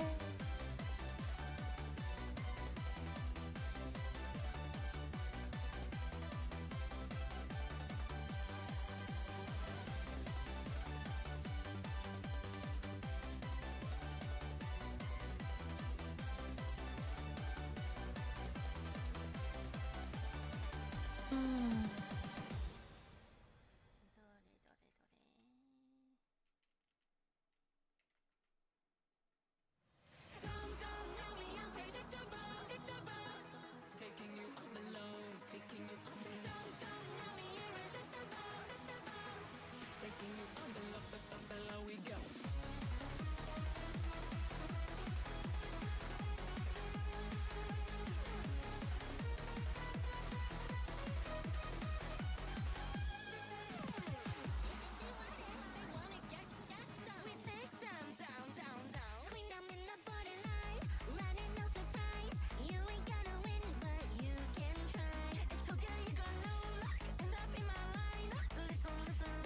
'Ooh, that Rara squeak is always so good.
Okay.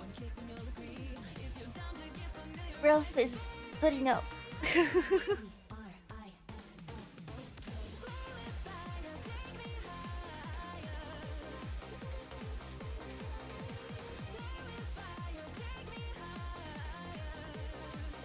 Hey. Ooh. All right, we got this.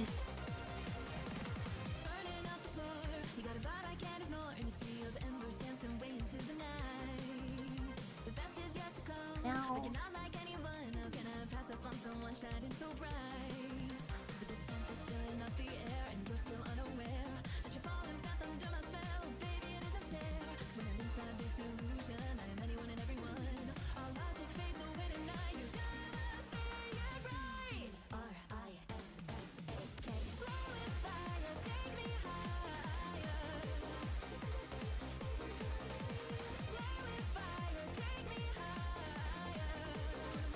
Do I really want to like? It's a question I ask myself every day.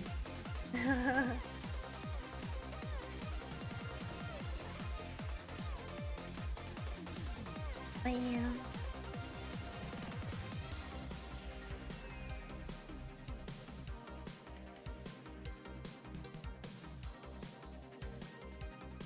How big is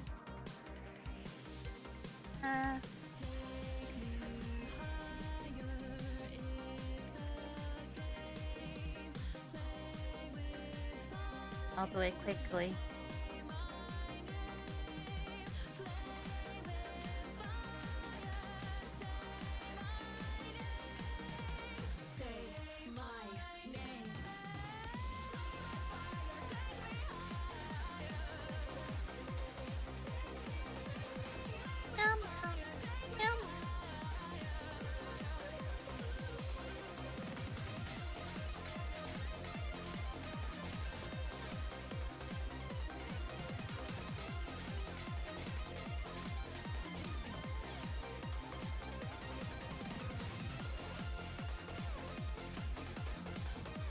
It is indeed a very fitting playlist. Good.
When was this album released?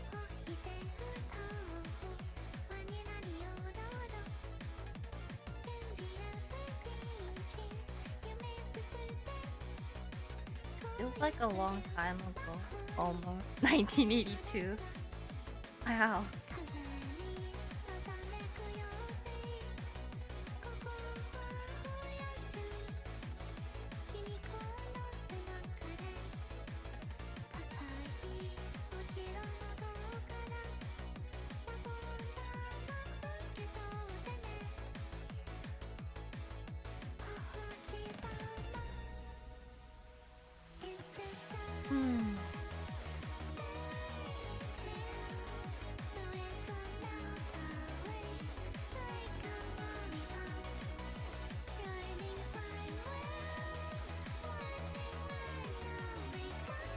Okay, future Ina will handle it.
what, eyelids, we can do this.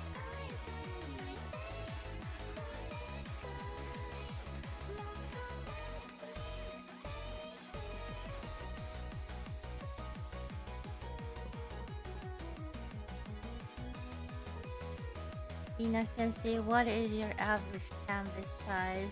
A3 at 350 dpi, whatever pixels that is. And I usually go from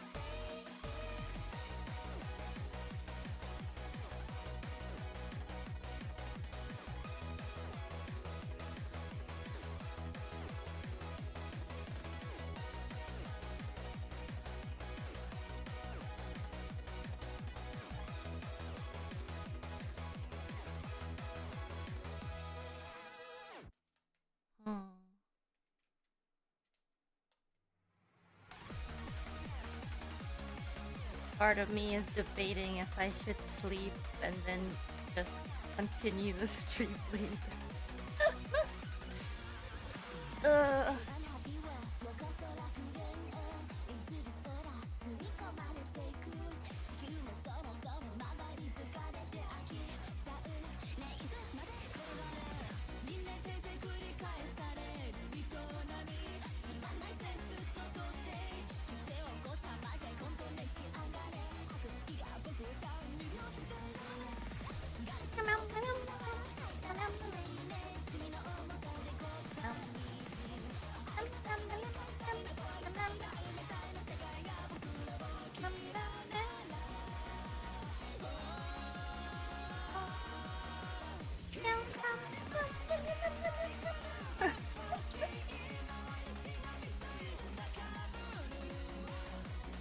Dear me of 5 years ago.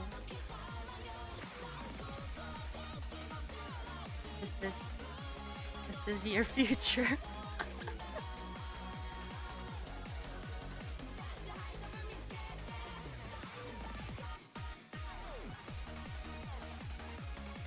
Witness.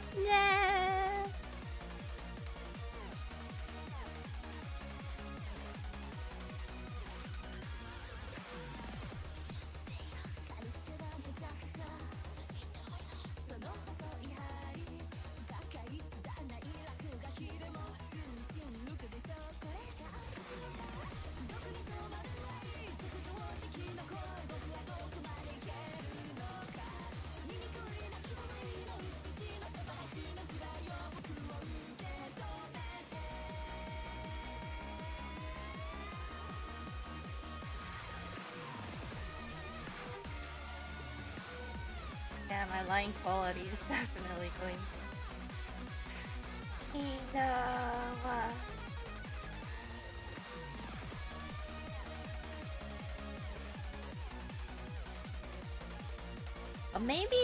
Maybe it's just a more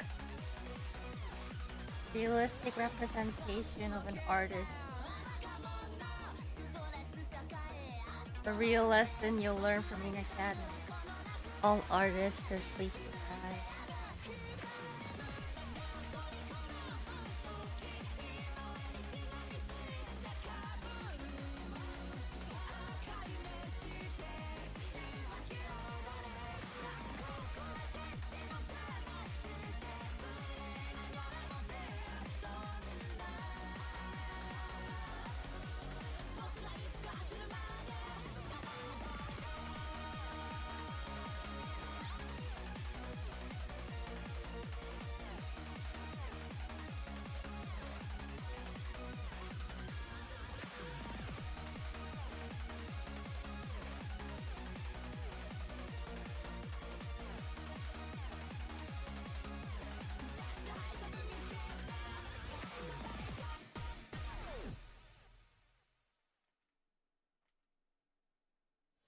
That's right, I'm not just a detective. The time traveler.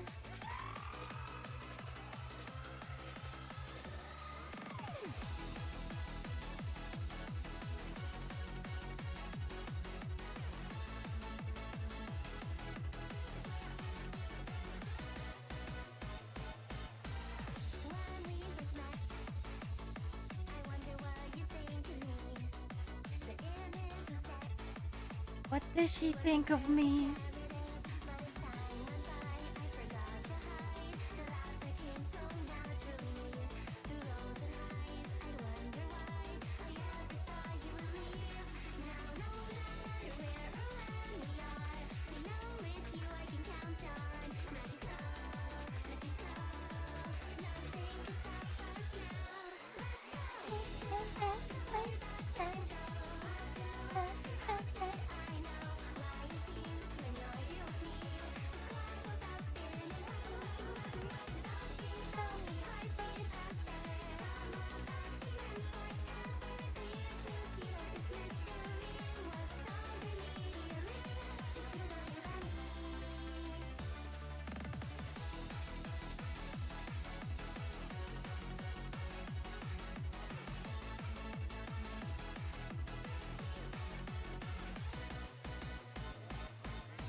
You know, I'm not 100% sure if I can listen to this on stream.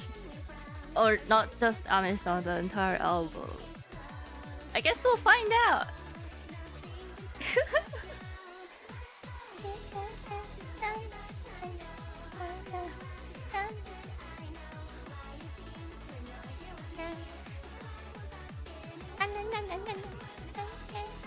Well, if this stream disappears, you know why.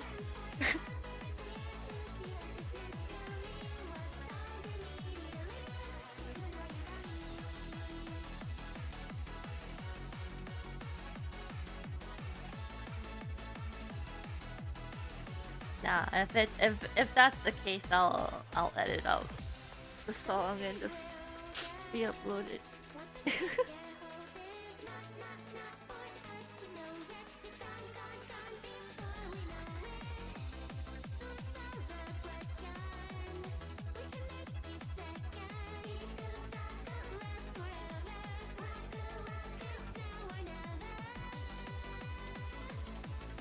Yeah, it's like the same reason I can't like 100% listen to Violet, you know?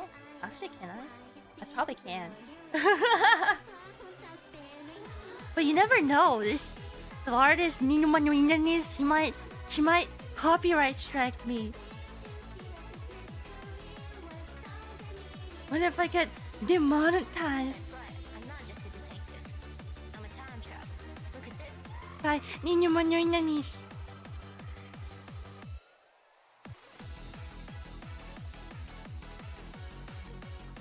I'll never recover.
眠い.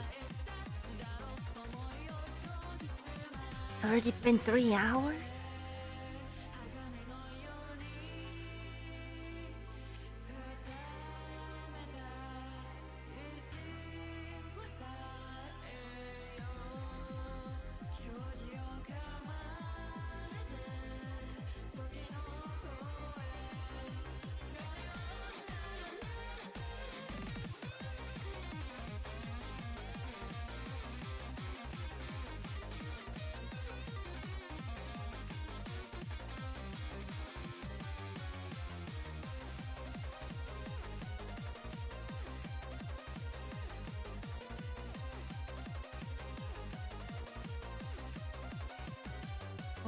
What should I eat when I wake up? What's the menu, guys?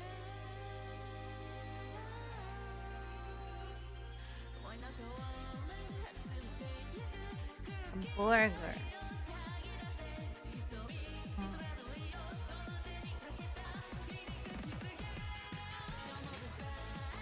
Fried rice? Maybe. I finished all of these fried rice. I have to order some from a different place.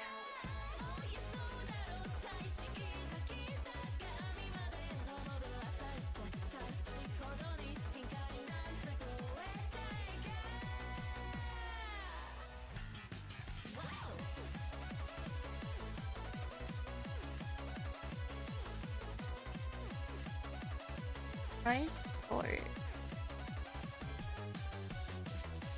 I could.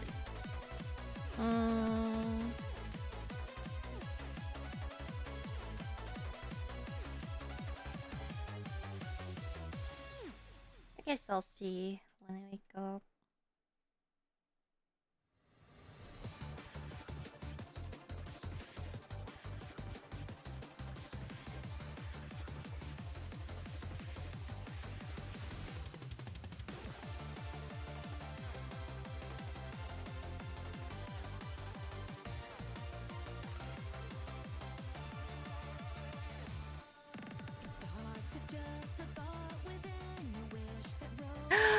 It's just Mark Lively.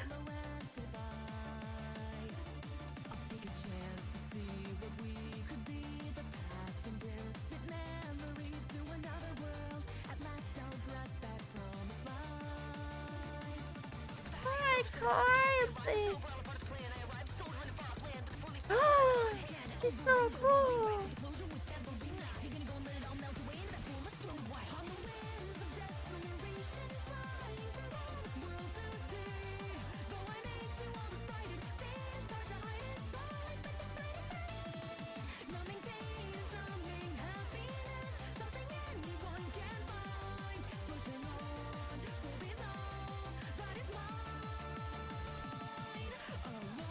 Callie actually has some crazy range. My goodness, I had so much trouble singing last days.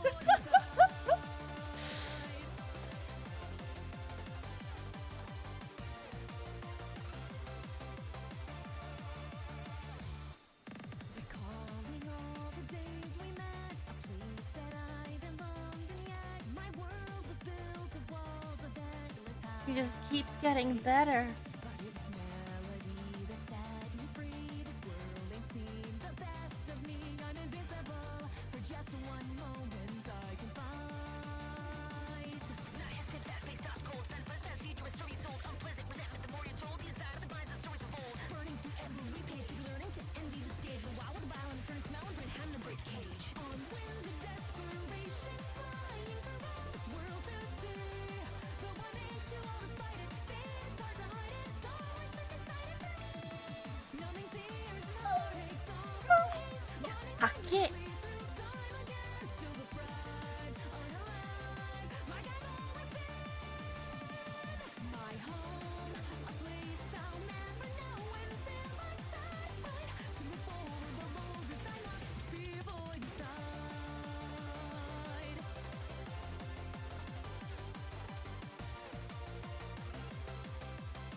Okay, if Ninomae Inonis doesn't copyright strike, maybe this will copyright.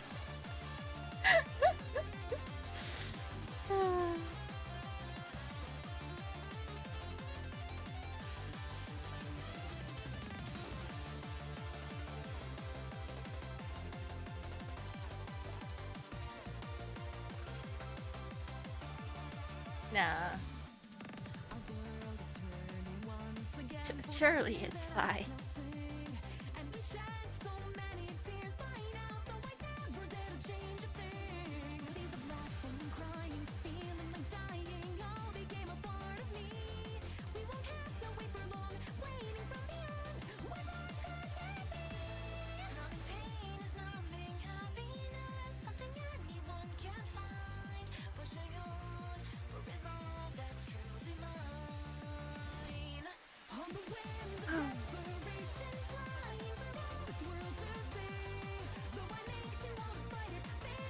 Honestly though, yeah, I remember, what was it?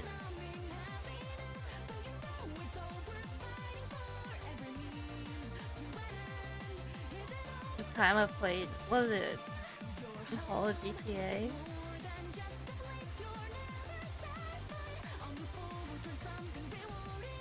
I think when I played Go Getters for that stream. To hit.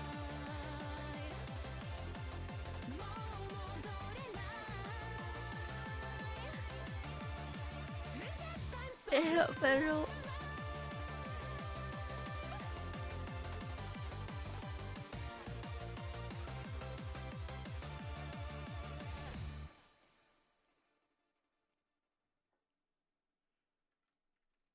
yeah, but then again, it was Go Getters. So. Speaking of Holo GTA,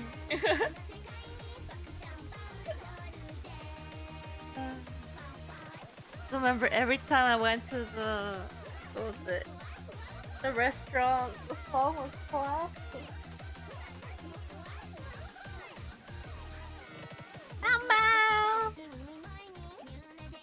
It was stuck in my head for like every time I heard it. It's a dangerous song.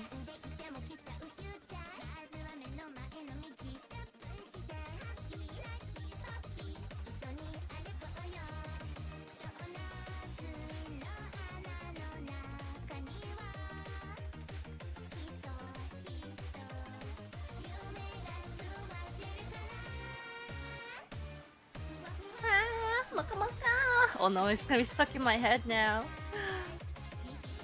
Bow, bow.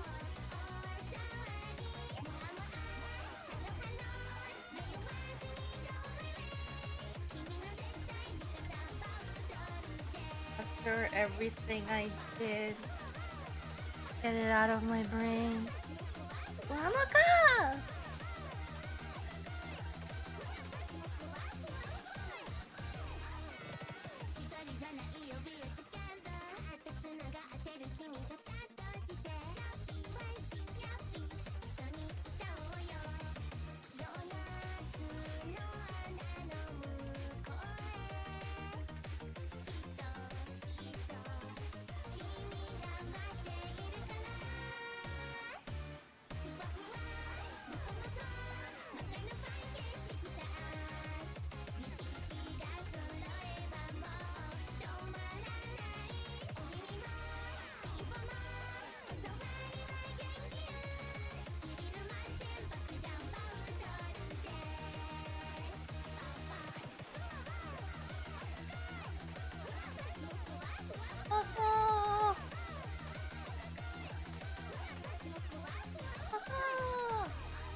Wow, wow.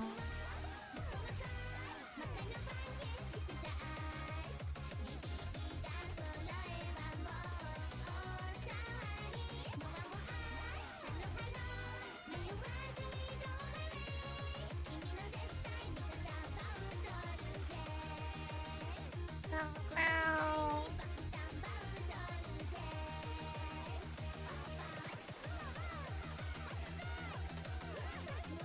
Oh, I'm a go! Let's go! Let's go! Let's go! Let's go! Let's go! Pow, pow.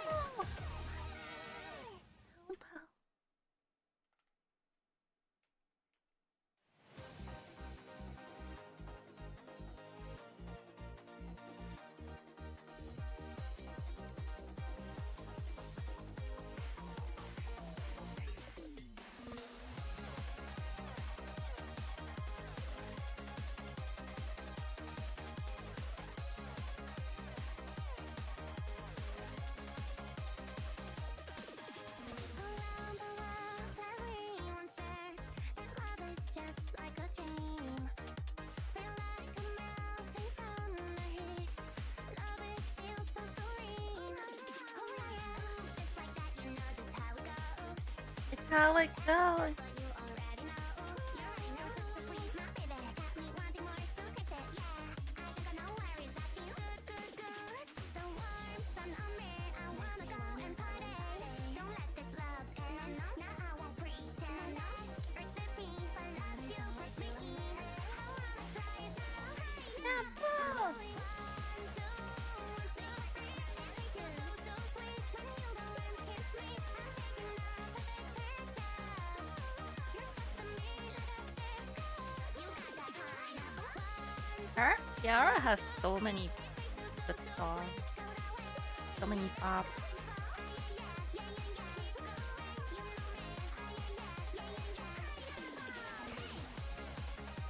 Because usually when I like, for example, do chores and stuff, I need to put on some very lively, motivational, energetic music.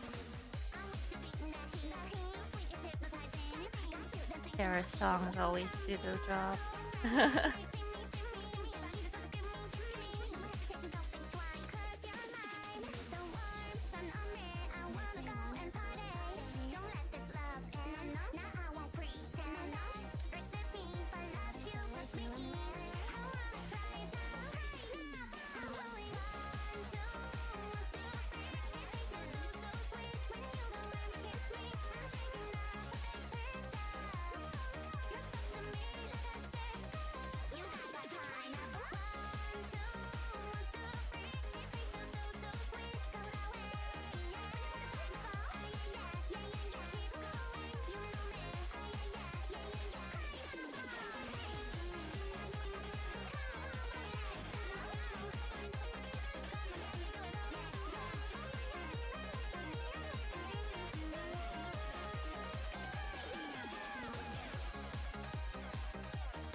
Apple.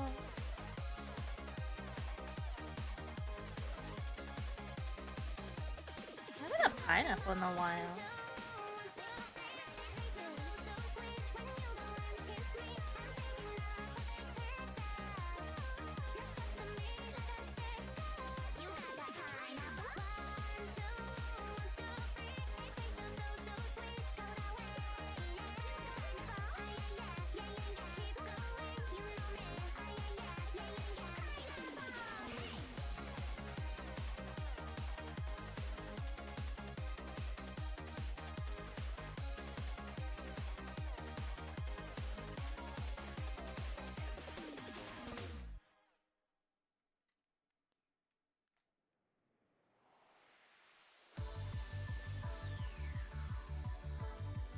Regarding the Eurobeat version BGM, is it available for purchase anywhere? I think it's on all those streaming platforms, no? Oh.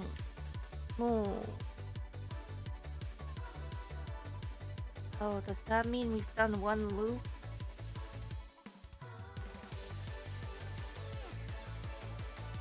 Does that mean I can sleep? Am I excused?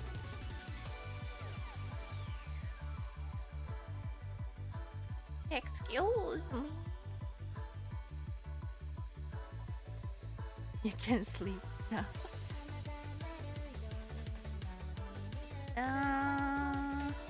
Let me at least finish the liner on the body.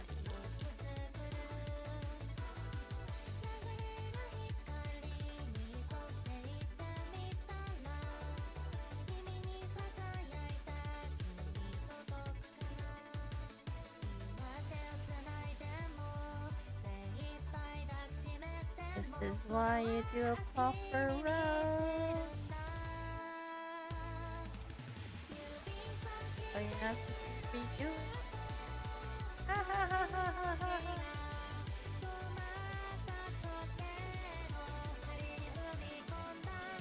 Good enough.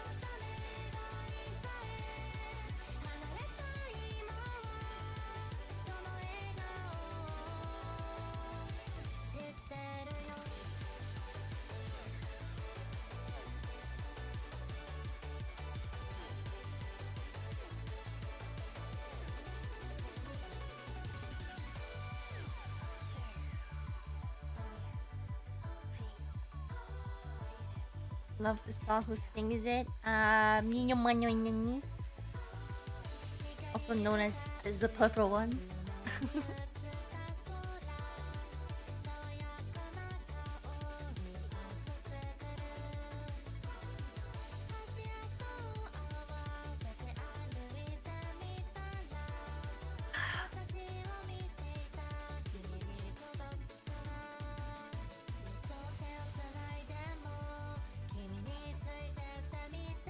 Okay. I mean, that was pretty good progress.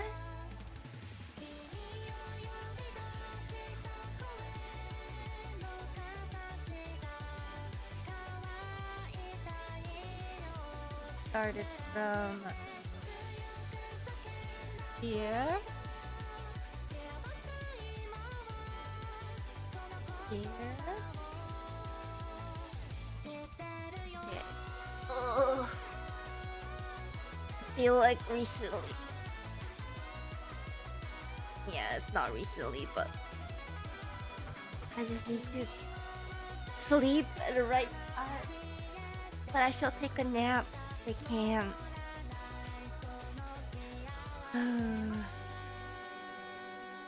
But thank you for coming to us.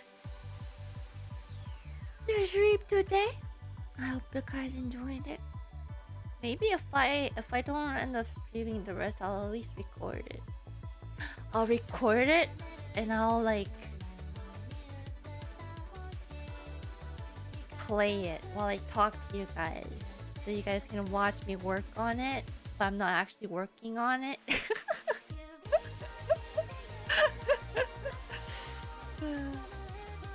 We'll see. Okay, anyways, thank you. Thanks for tuning into the first feedback as well. I hope you guys found it somewhat useful. We'll do more next stream, and then we'll just have one stream later that's dedicated all to feedback. Remember, you have 7.5, almost 8 hours ish left. Less than 8 hours to submit if you haven't. It's okay to submit your old artwork. Honestly, just submit your old artwork and be like, I remember wanting to do this, but I don't know if I'm doing it well, kind of. Yeah, thank you. I hope you guys have a wonderful rest of the room. I forgot what I was gonna say. A wonderful rest of the morning, afternoon, evening. My brain is already shut down. Until next time, take care. Bye-bye. Is there anyone on? There should be. Ooh. Would you guys like to watch Silk Song, or Silk Song? I know, hard choice.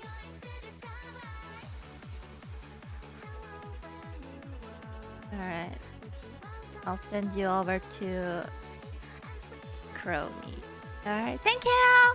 Until next time! Bye bye!